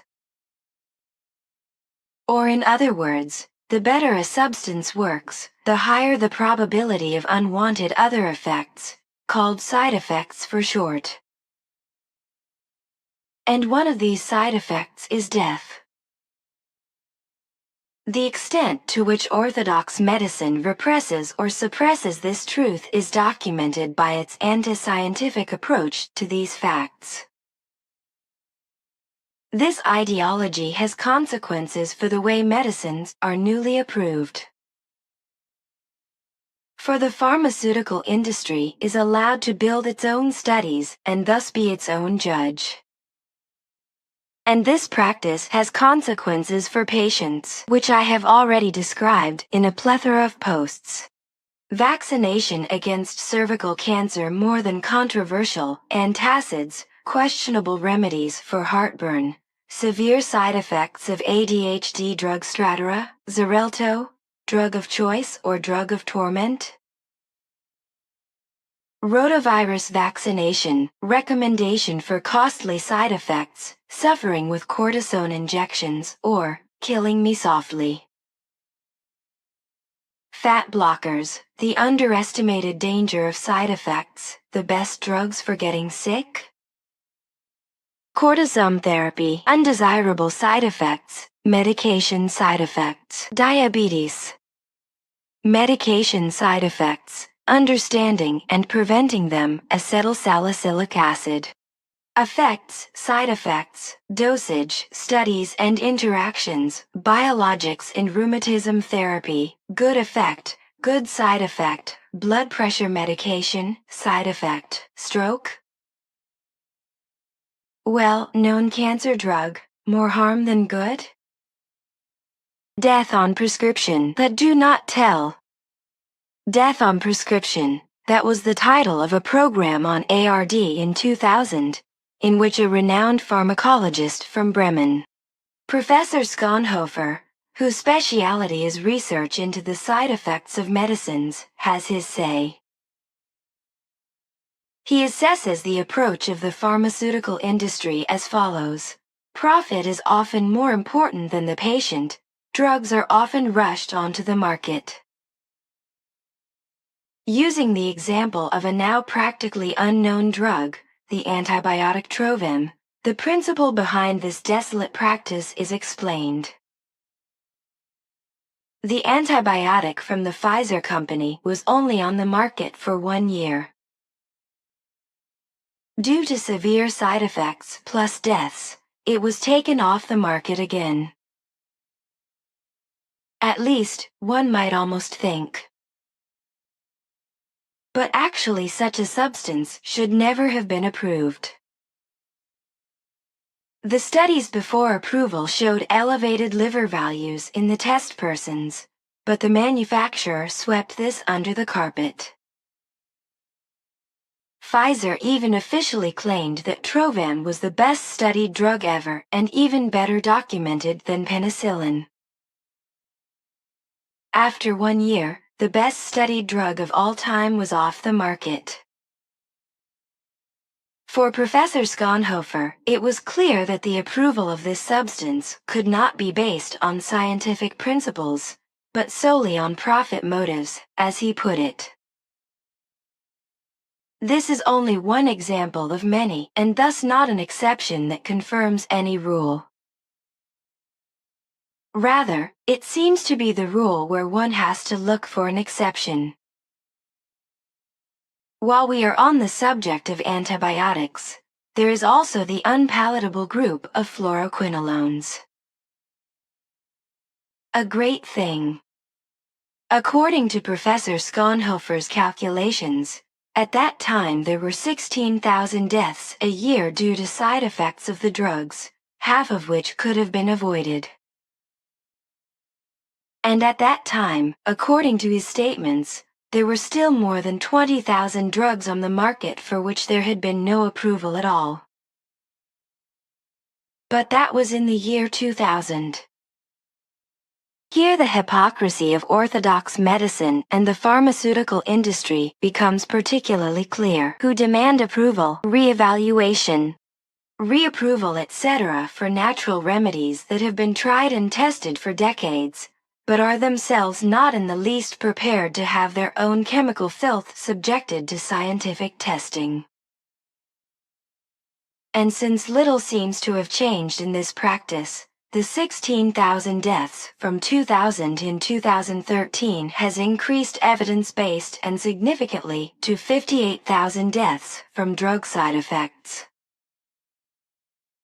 The carnival of orthodox medicine. The definition of intelligence is very simple. It is the ability to learn. This raises the suspicion that a discipline that produced 16,000 deaths 17 years ago, and then almost 4 times that number 13 years later, has a limited to non-existent capacity to learn. The lack of scientificity would be another indication of this. But I think it is much worse. As Professor Schonhofer had already stated, it is not so much the lack of intelligence, but the interest behind this practice, increasing turnover and profit. This has the highest priority. And the existing intelligence is used to deceive idealistic doctors and patients in the long term. This department is called marketing, which is able to carve the safest thing ever out of a killer drug. This is why it is not uncommon to get the impression that with all this evidence-basedness, science in white coats, the gravitas of medical professors, and other effective advertising methods, medicines can be thrown among the people in a similar way to the carnival figurines in Cologne. After all, the medical figurines are totally safe and also heal. And if there is even an approval, then nothing can go wrong. We have known at the latest since the thalidomide in the early 60s and Avandia, Lipabay and Vioxx after 2000 that something must have changed, something that was able to replace the 16 with a 58 times 1000. RP Online ran this very credible article in 2013 from which these figures emerge. The focus of this article is Professor Saunichson from the Institute for General Medicine at the University of Witten/Herdecke. He criticizes that almost 1/3 of all medicines are prescribed without an evidence base. I find this a startling finding for a discipline that claims evidence-basedness and labels naturopathic treatments as not evidence-based. The article cites a study that showed that 90% of patients are prescribed at least one medicine without a corresponding indication equals unfounded. In the case of the elderly equals over 65 years old, in 63% of the cases medicines are given that are as good as contraindicated or ineffective for this age group. I only know a similar procedure from the Cologne Carnival. 10% of emergency admissions due to drug interactions. A study by the Salzburg Hospital in 2008 showed that 10% of emergency admissions were closely related to drug interactions. Professor Saunichson knows of other studies that have come to similar conclusions. So this means that in the carnival of orthodox medicine, not only blue or yellow or red figurines are given gladly and abundantly, but all colors mixed up colorfully according to the motto, the more the better. Professor Haefele from Heidelberg University Hospital describes how much these jesters in their white coats appreciate the colorful fancy dress. The average patient leaves our clinic today with 5 medicines. This already results in 26 different combinations that can influence each other. And average does not mean maximum here. There are known cases where patients have had to swallow 20 or more different medicines every day. Aloft and hello. But interactions are not side effects, or are they? Medicines and interactions, a case for evidence-based ignorance, interactions, new medication plans for multiple drug swallowers once again. The cholesterol-lowering drugs. Professor Saunichson illustrates how questionable this system is with the example of lipid-lowering drugs. This is because they are often prescribed to reduce the risk of heart attacks. Because there are studies carried out by the pharmaceutical industry that claim to have shown this. And they must know, right? For Professor Saunichson, however, the situation is completely different. In 100 patients, this prevents 5 heart attacks within 10 years. Statistically evaluated, 75 of them would not have had one anyway, and 20 of them will have one despite treatment with the drug.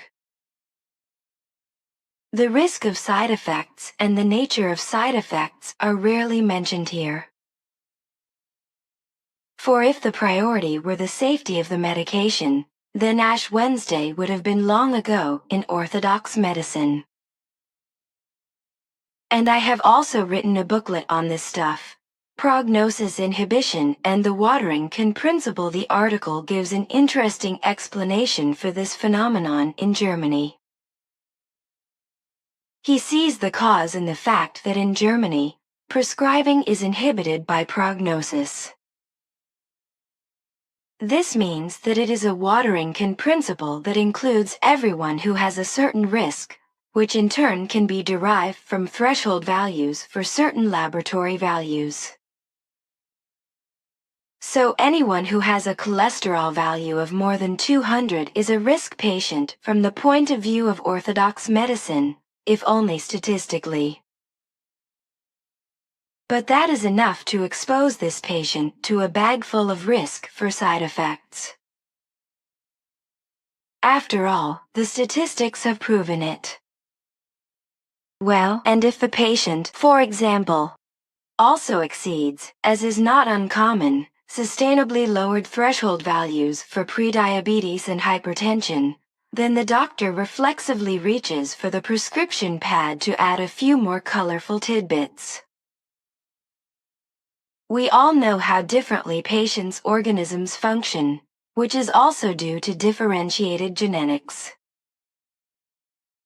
But orthodox medicine might make all patients the same with its carnival-like events of handing out fancy dress. So it is not surprising that from this point of view side effects must also occur, even if it is only a single drug. An article from T-Online Pharmacologist warns against painkillers, describes the risks of medicines that are now considered normal, safe, well-tolerated, etc. Here, a professor of pharmacology at the University of Erlangen, Professor Brun, has his say. He illustrates to the reader how much chemistry Germans swallow or have to swallow in the course of their lives. On average, every German takes painkillers for 2 months a year from birth to death. 10% of Germans even swallow them every day. Paracetamol and acetylsalicylic acid can lead to death in case of an overdose. Other comparable but more modern active substances such as ibuprofen, diclofenac, and naproxen do not have this side effect. On the other hand, these, for example ibuprofen and diclofenac, are characterized by a kidney-damaging effect, which in the final analysis can also lead to death. But it is not only the kidneys that are at risk. The gastrointestinal tract and lungs can also be affected. Paracetamol has a damaging effect on the liver, which is also present when high doses are not taken. According to Professor Brun, paracetamol would no longer be approved today because the substance is also responsible for heart attacks, hypertension, and brain damage. Acetylsalicylic acid is a popular substance used as a prophylactic against strokes because it has a blood-thinning effect. By the way, blood thinning? Whoever came up with this term deserves the Nobel Prize for medical marketing. I can thin the blood by adding liquid. What really happens, however, is at most an inhibition of coagulation. But here we see again the camel-like watering can principle of orthodox medicine, to put almost every patient who seems to have a statistical risk of stroke on the substance. Here, too, the treating physicians abstract from the risks of uncontrollable bleeding, intestinal ulcers, asthma attacks, etc., because the manufacturers make them believe that the benefits outweigh the risks of side effects.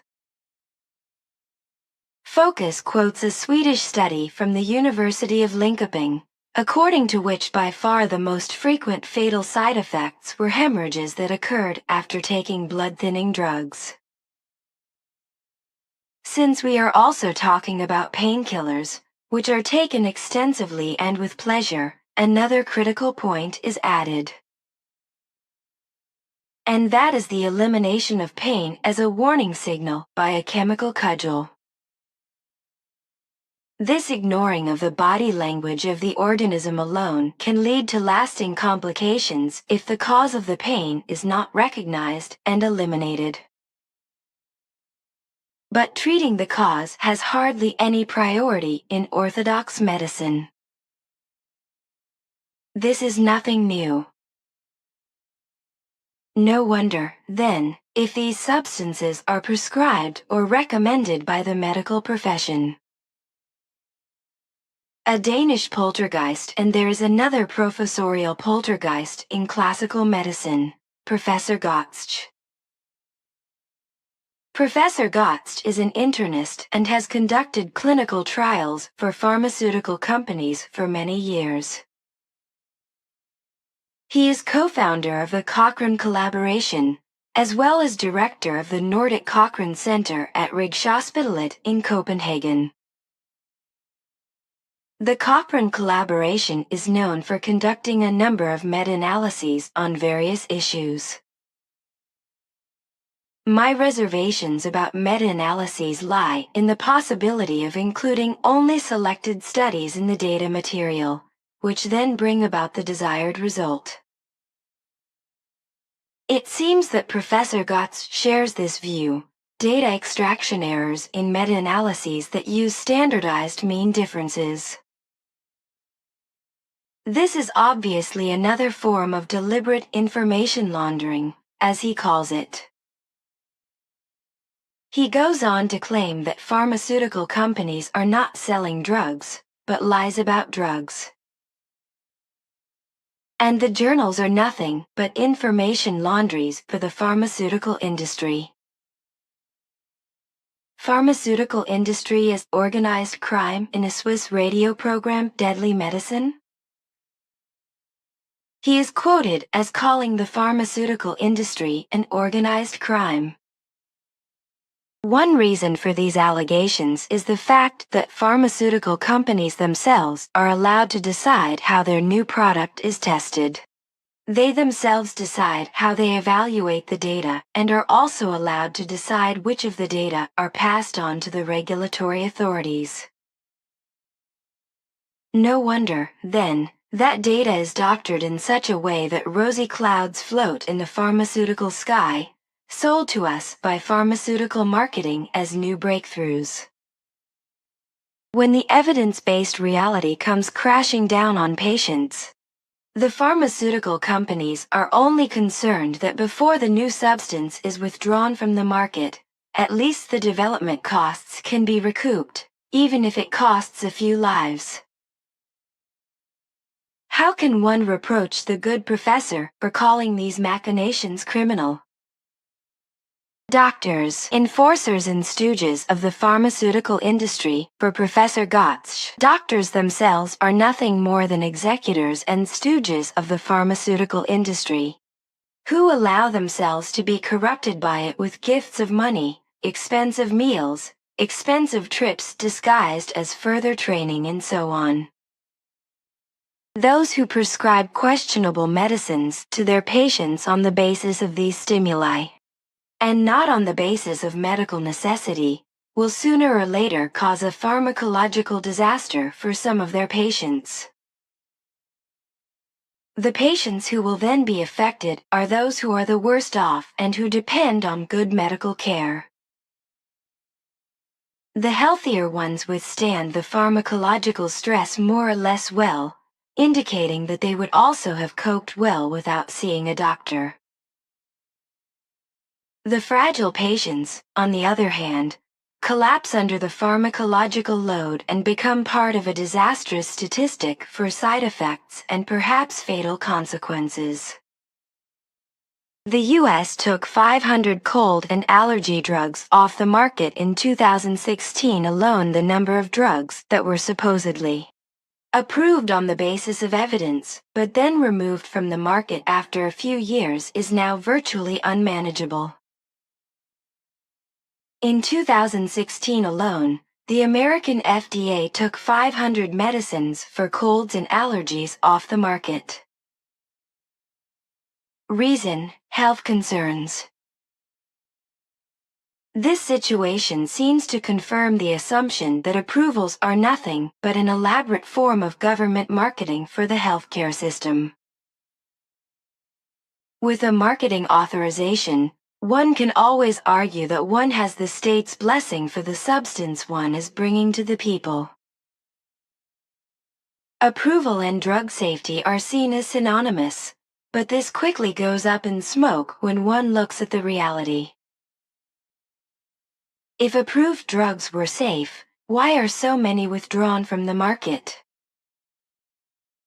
Why are there the scandals about Avandia, Vioxx, Lipabay, etc.? Answer: they exist because persons like Professor Gotz and others know the difference between drug safety and government approval. And this state approval is usually the result of lobbying by the pharmaceutical industry, which forces the responsible politicians with profitable consultancy contracts to decide in their favor. Conclusion: the business with the health or illness of millions of patients is so lucrative that the drug manufacturers do everything they can to maintain and expand this market. And part of this marketing strategy is simply the production of substances that do not work, harm patients, but sell well. Conversely, substances that work well and help patients, but sell poorly or cover too small a market, are not even targeted by the pharmaceutical industry. The vast numbers of substances that have been withdrawn from the market are proof that the evidence-based clinical trial phase is only carried out after official approval. The guinea pigs are then human beings who do not want to be part of a large-scale trial, certainly not without their knowledge, but who are dependent on serious help because of their ailing health. Instead, doctors and pharmaceutical companies enrich themselves from their misery and pretend responsibility and care in the hope of retaining the patients and thus keeping the paying customer for themselves. The bottom line: as long as the health of human beings is nothing but a commodity and not an object for sentimentalism, nothing will change in the whole situation, and if it does, then only for the worse. The increase in deaths from 16,000 to 58,000 in 13 years indicates where this path is leading.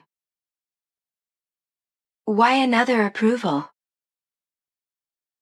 Elsewhere, the fig leaves are also being removed. Source: d.sot.net. Paracetamol. Why the painkiller dampens our compassion. Epoch Times, the 18th of May, 2016. Paracetamol might make us more indifferent to fellow human beings. That's what a new study on the most commonly bought painkiller shows.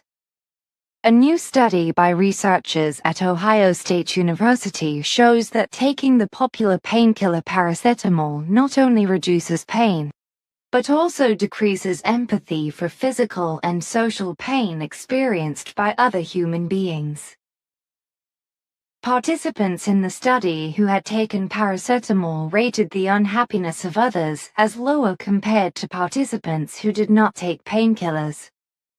The results suggest that other human beings' pain seems like a not-so-big deal to them if they took acetaminophen, said Dominic Mishkowski, co-author of the study and a member of the National Institute of Health.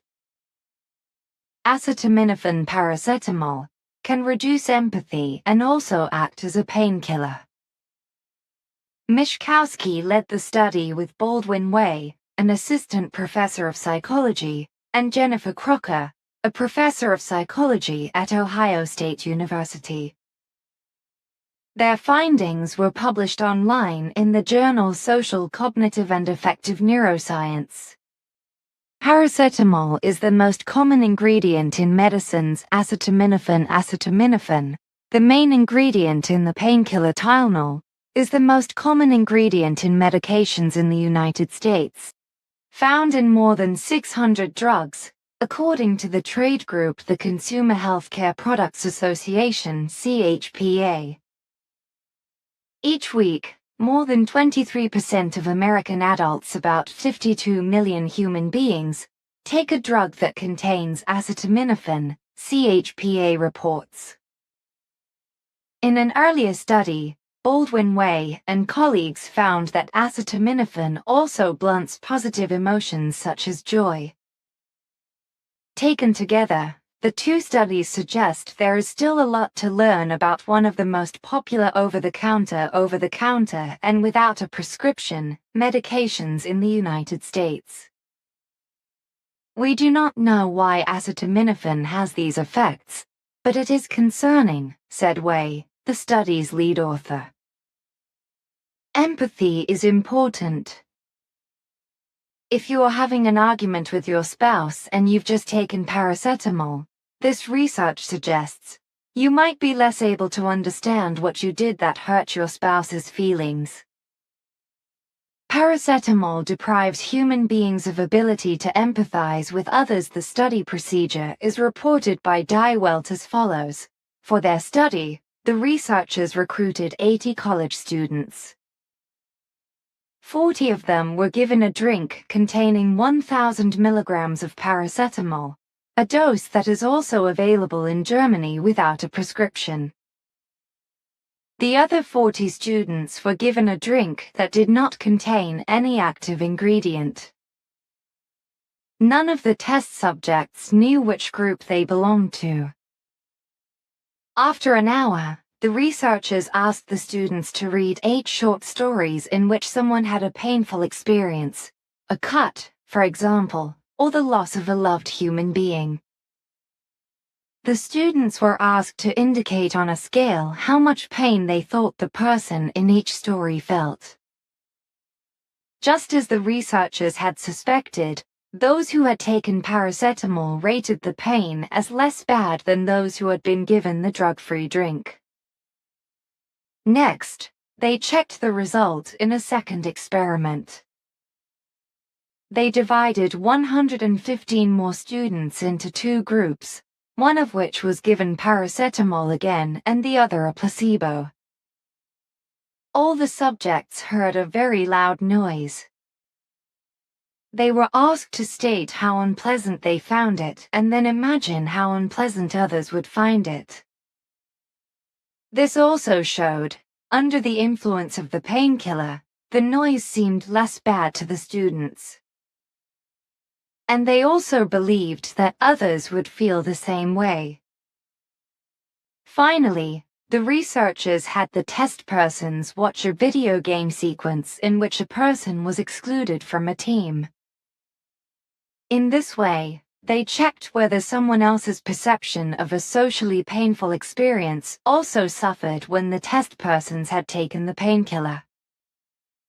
And the scientists were also correct in this assumption.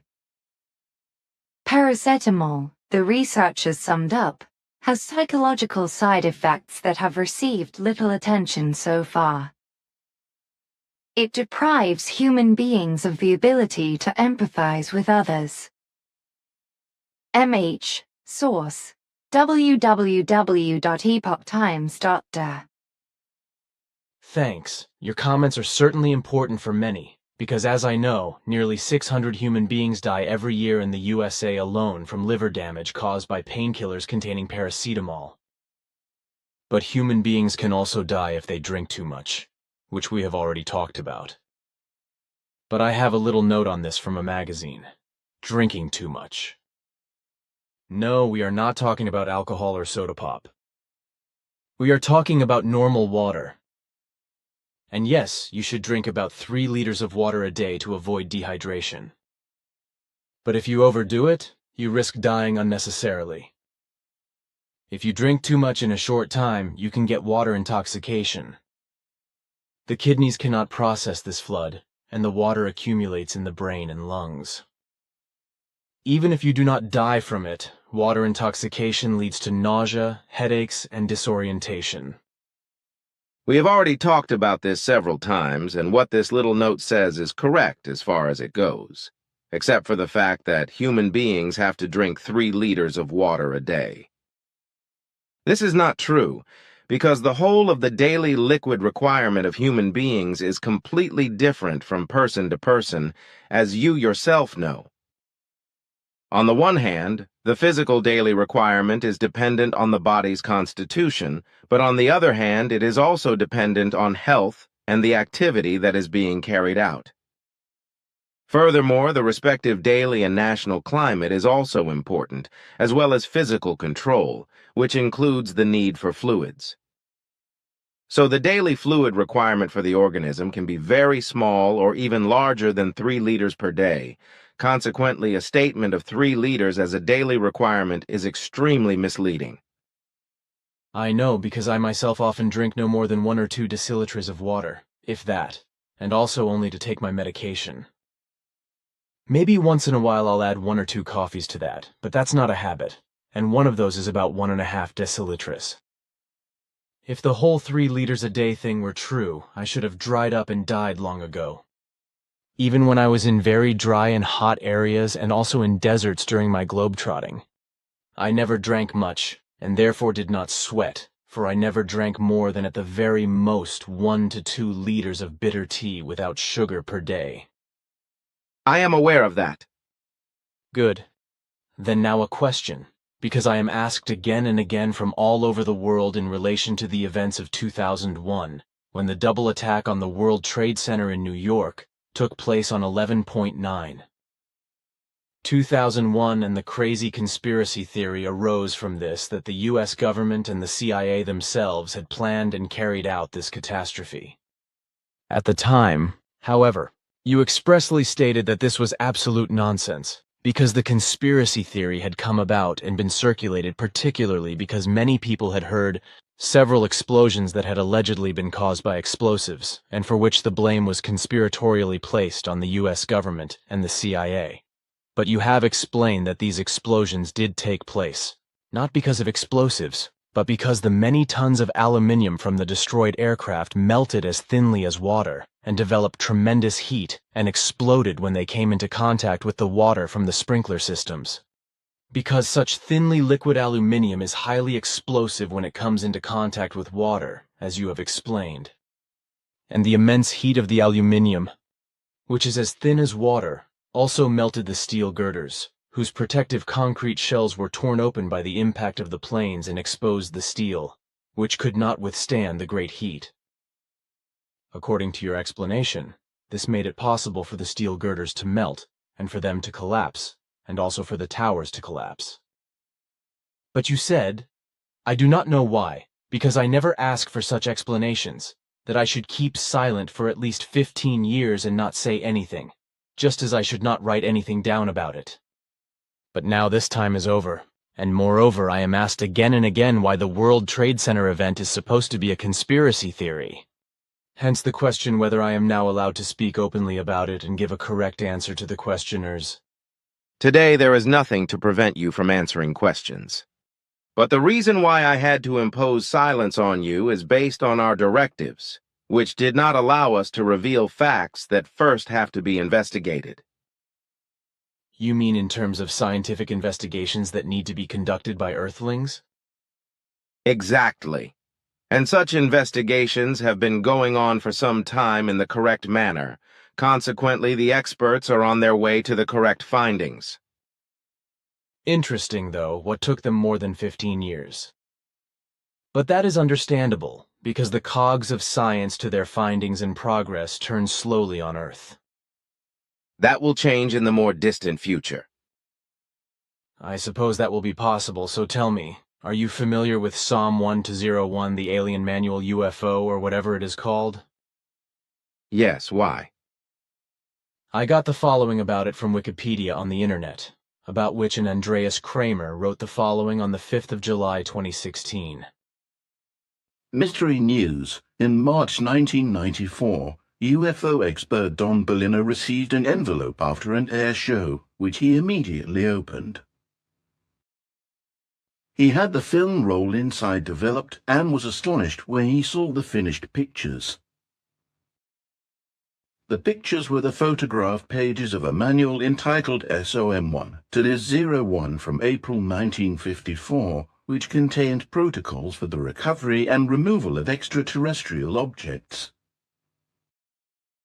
The independent organization Newfoundland Neutral UFO Network deals with the analysis of UFO cases, including the explosive secret document SOM1-01. The document is now referred to as the Alien Handbook and is supposed to prove that the US government is working on extraterrestrial technologies. Intensive analysis of the alien manual SOM1-01, a team of experts from Newfoundland examined the alien manual SOM1-01 with the assistance of ufologist Stanton Friedman. Photographic prints were made from the negatives. Then the book was comprehensively analyzed. The result was a complete copy of the manual. Stanton Friedman reviewed the pages of SOM1-01 for references regarding U.S. government bases and facilities that actually existed in 1954. The terms and phrases in the manual were also part of the investigation to determine whether or not these words were in use at the time. The term SOM means Special Operations Manual and apparently comes from the majestic 12 and J-12. A secret committee said to have been formed in 1947 by an executive order from U.S. President Harry S. Truman after the Roswell incident. The alien manual contains precisely described instructions for the recovery of crashed extraterrestrial flying objects and their removal. According to Muffin, SOM1-01 was most likely made on behalf of the U.S. government. The instructions in the manual are the result of collected information on UFO events in which the U.S. military has been involved. Instructions for UFO crashes. One of these UFO crashes is said to have occurred in Kingman, Arizona, in May 1953, a year before the SOM1-01 manual was published. In the incident, the radar station of a military base registered an object on the radar screen, which lost altitude and eventually disappeared, and the colleagues of the radar officer in charge also observed the crash on their radar screens. They immediately drove a jeep to the suspected crash site where, after a brief search, they actually discovered something, namely a metallic flying disc that had no visible damage. Afterwards, the men informed their superiors about the incident. A cordon was set up around the crash site and recovery of the UFO began. The military interviewed eyewitnesses and asked them to maintain absolute silence about this event. As described in SOM1-01, cordoning off the crash site was the top priority, and the recovery team itself came from the ranks of the U.S. Air Force.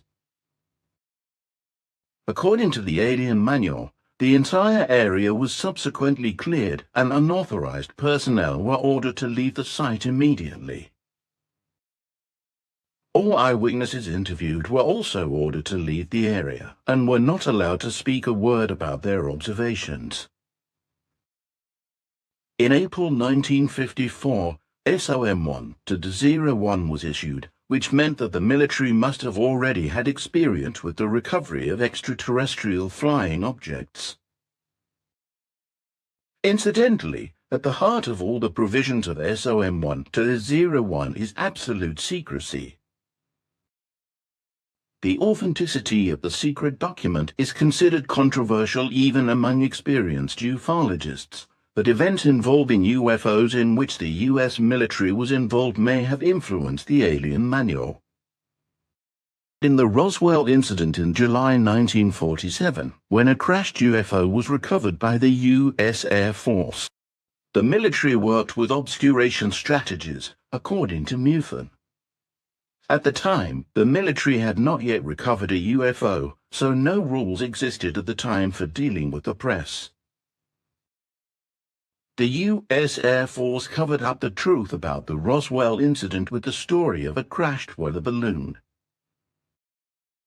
According to Muffin, the obfuscation strategies described in SOM1-01 are 100% based on the military's experience of Roswell, where the UFO was recovered and the public deceived.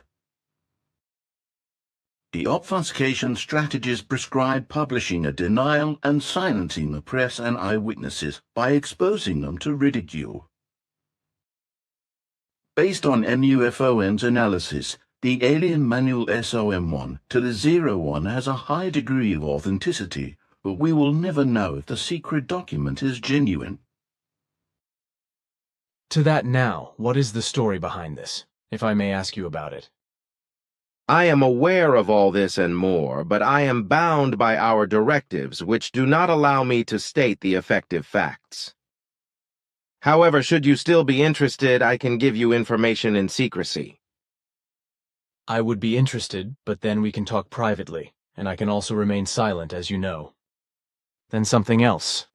In the U.S., the accusations against Russia that it interfered in and manipulated the U.S. presidential election continue unabated, to which you explicitly said that this was not the case. Under this statement of yours, I understood, which we also talked about, that neither Putin nor the government led by him had interfered in any way, which you have clearly clarified. On the other hand, you then privately said that outside of this Putin government framework, you did not carry out any other form of monitoring with regard to electronic and other interference, such as with regard to hackers, etc., who were neither connected with Putin nor with his government. Can you say something about that? What happened outside the Putin government framework, as you call it, in terms of Russian hacking, etc., we have no knowledge about that because we were limited exclusively to the Putin governmental possibilities, and we were only focused on that.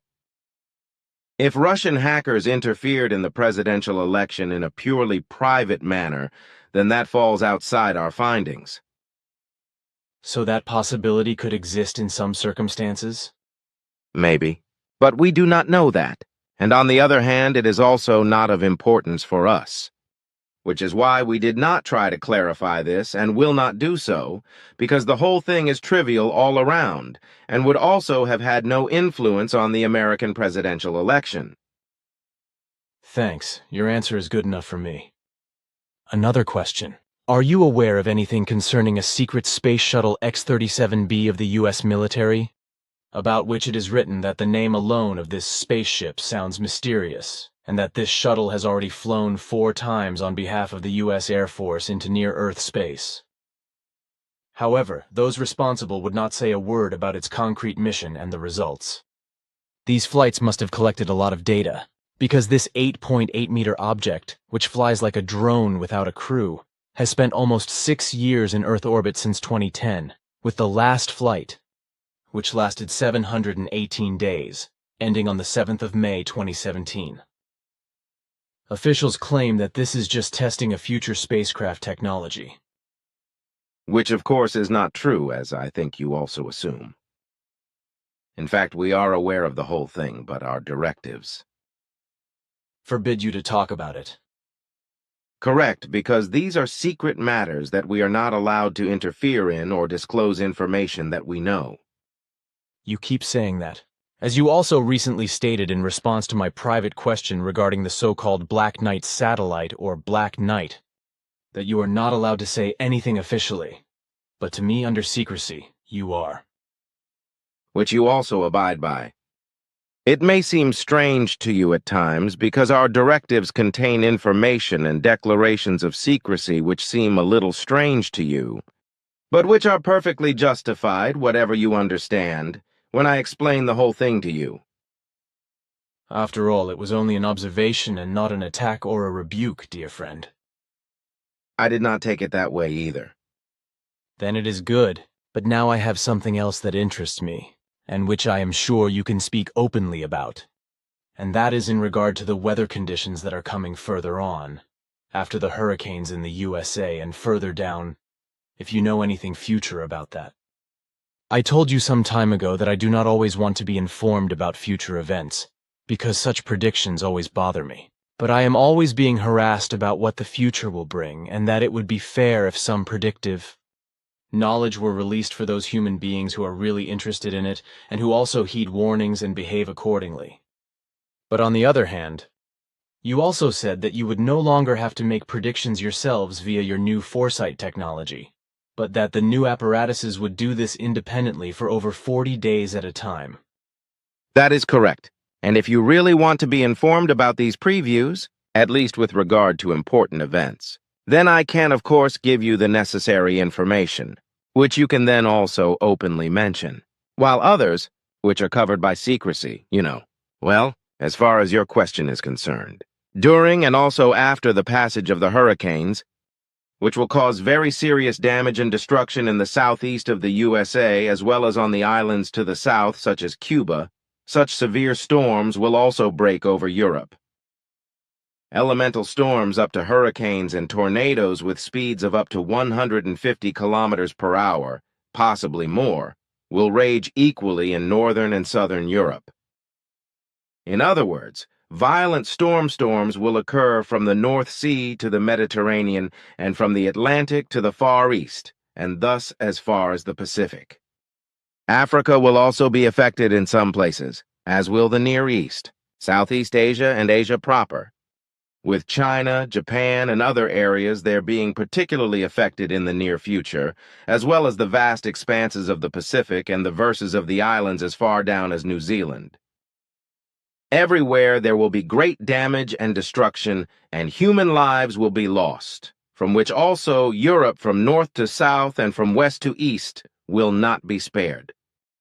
Also everywhere in those countries where the monsoon season has begun, there will be heavy damage and destruction of human beings' achievements, and many human beings will lose their lives through the violent storms.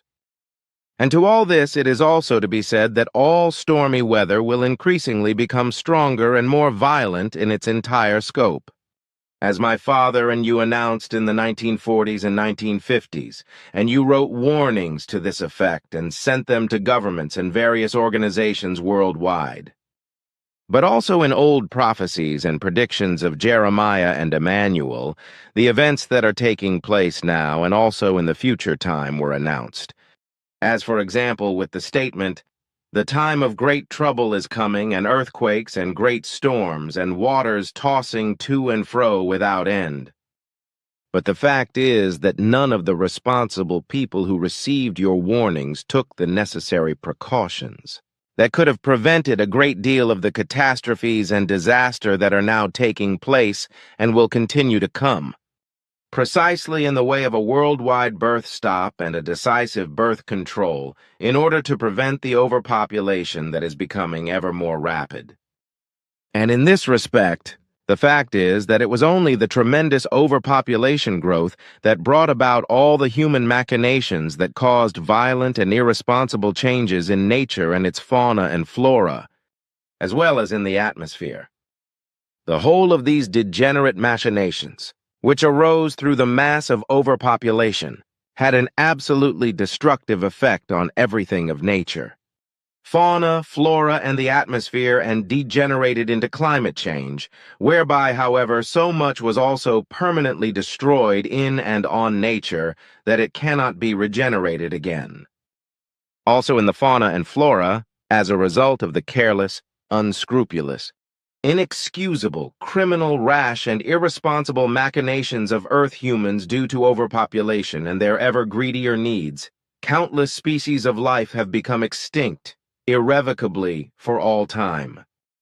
But it is useless to talk about it, because all these facts have often been the subject of our conversations, after which you have also published various things on the Internet, where they are accessible to all Earth humans, including the rulers of all countries, but on the whole hardly any notice is taken of them, and not the slightest action is taken to heed the advice and warnings.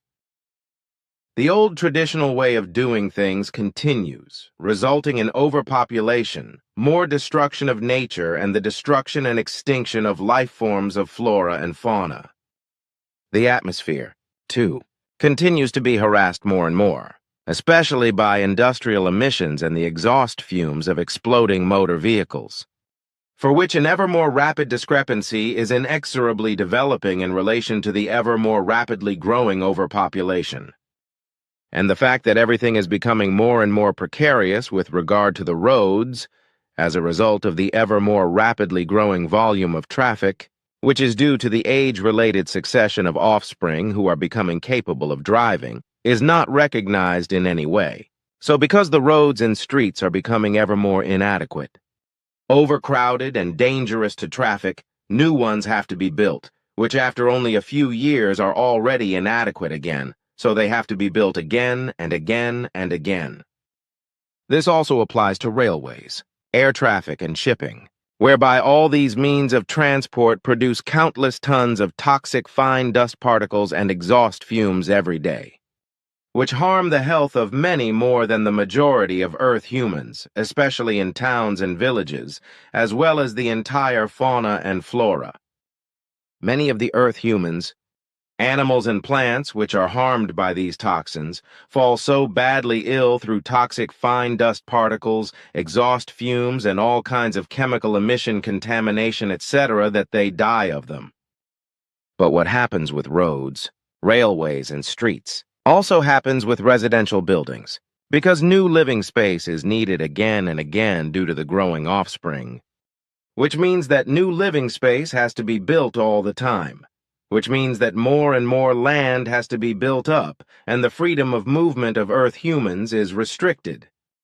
As a result, more and more fertile land is being destroyed, as is also the case with regard to roads and footpaths, railways and roads and airplane runways, etc., but all this is ignored, because on the one hand, the majority of Earth humans are without understanding and reason and moreover incapable of thinking logically and recognizing the effective facts of a matter, and on the other hand, they are only concerned with financial profit, that they do not care about the destructive and devastating consequences.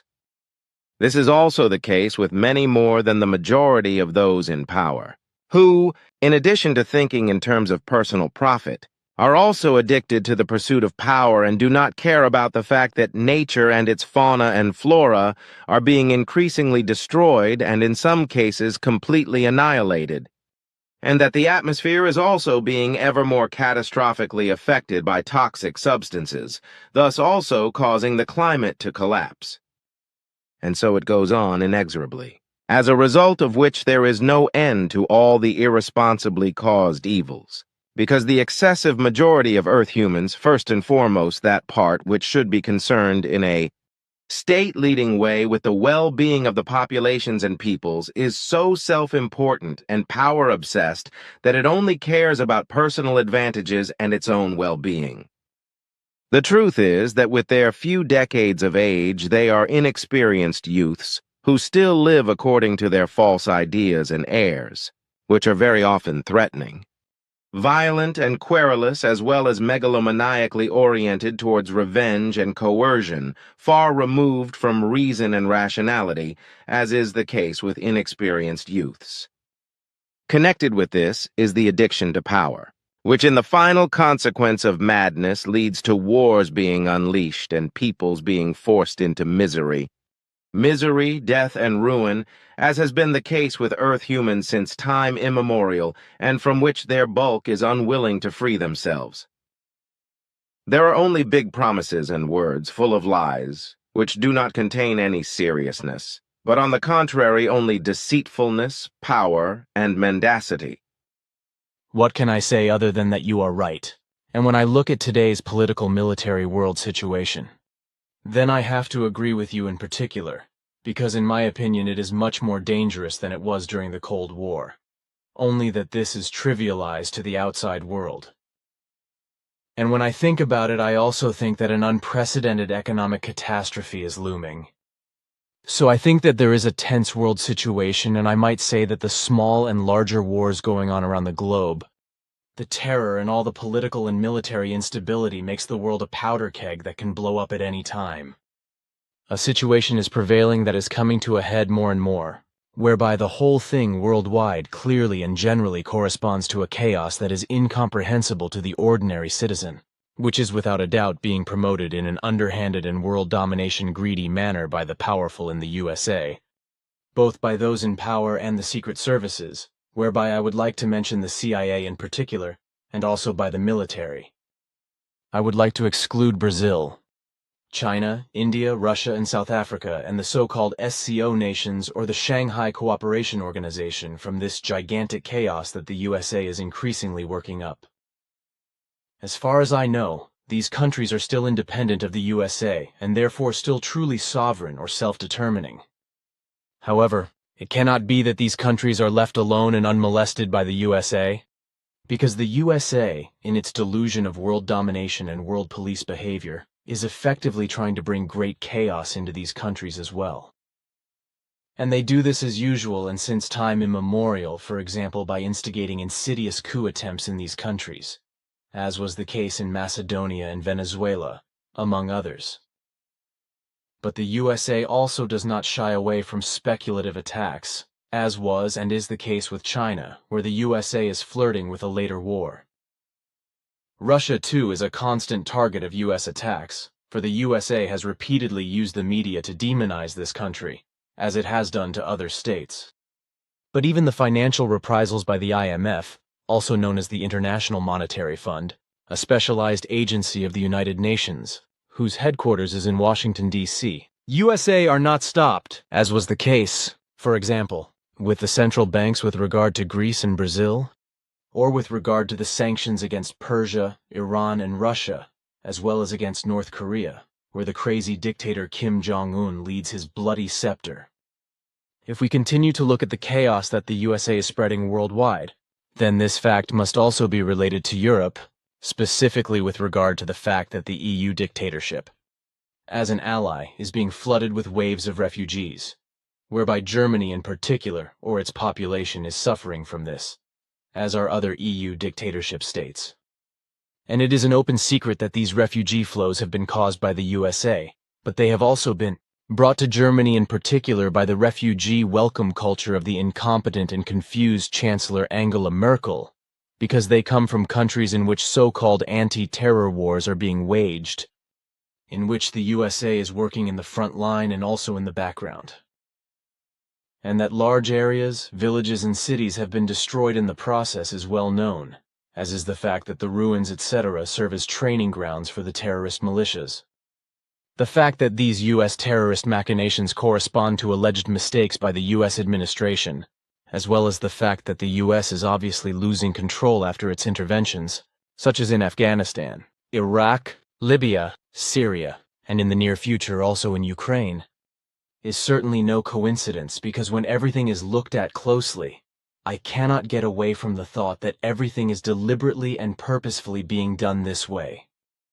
And behind all this, I only see that the USA is perfidiously creating insecurity in the world and deceitfully deceiving the peoples and states and striving for and wanting to realize its world domination-addicted goals. Whereby you, with your reasoning, are not. Fishing in the mud, are you? Yeah, you can put it that way. Then I have the following question. What is the reason when forgetfulness announces itself? The memory can only function correctly if it is not constantly burdened with memories. This means that the brain, which has around 100 million nerve cells, has to relieve its memory area to a certain extent at times, which means that memories have to be pushed into the background and forgotten, but which may become active again sooner or later. The intact brain is burdened every moment with innumerable banal impressions, which must necessarily be pushed away or even deleted together with various memories, so that the thoughts can work unmolested. If, therefore, all the banal impressions and unimportant superficial memories were not pushed away or not dissolved in the memory, then, on the one hand, no important memories could be stored and retained for a long time, while, on the other hand, no thinking could take place either, which is dependent on the stage of development as well as on the activity of the sense of thought, but especially on the efficiency of the brain, which can be recognized, for example, by an involuntary wide mouth opening and noisy drawing in and expelling of air. What do you mean by that yawning, perhaps? That's what it's popularly called? But how is yawning supposed to provide information about the brain's performance? Yawning is, according to conventional explanations, a phenomenon caused by boredom or tiredness.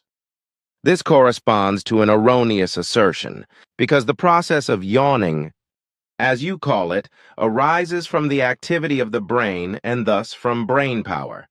Yawning thus revealing brain power as well as brain activity taking place in both conscious and unconscious settings. So then yawning effectively has nothing to do with boredom and tiredness, but everything to do with conscious and unconscious thoughts. That is what I have explained. But it should be noted that usually extensive unconscious thought processes, which are therefore not consciously perceived, trigger the process of yawning in order to compensate for the unconsciously performed activity and performance. Interesting, thanks. Then I have brought forward all the questions for today, and thank you for all the answers and explanations. Then I would like to discuss the following things with you, but should be private.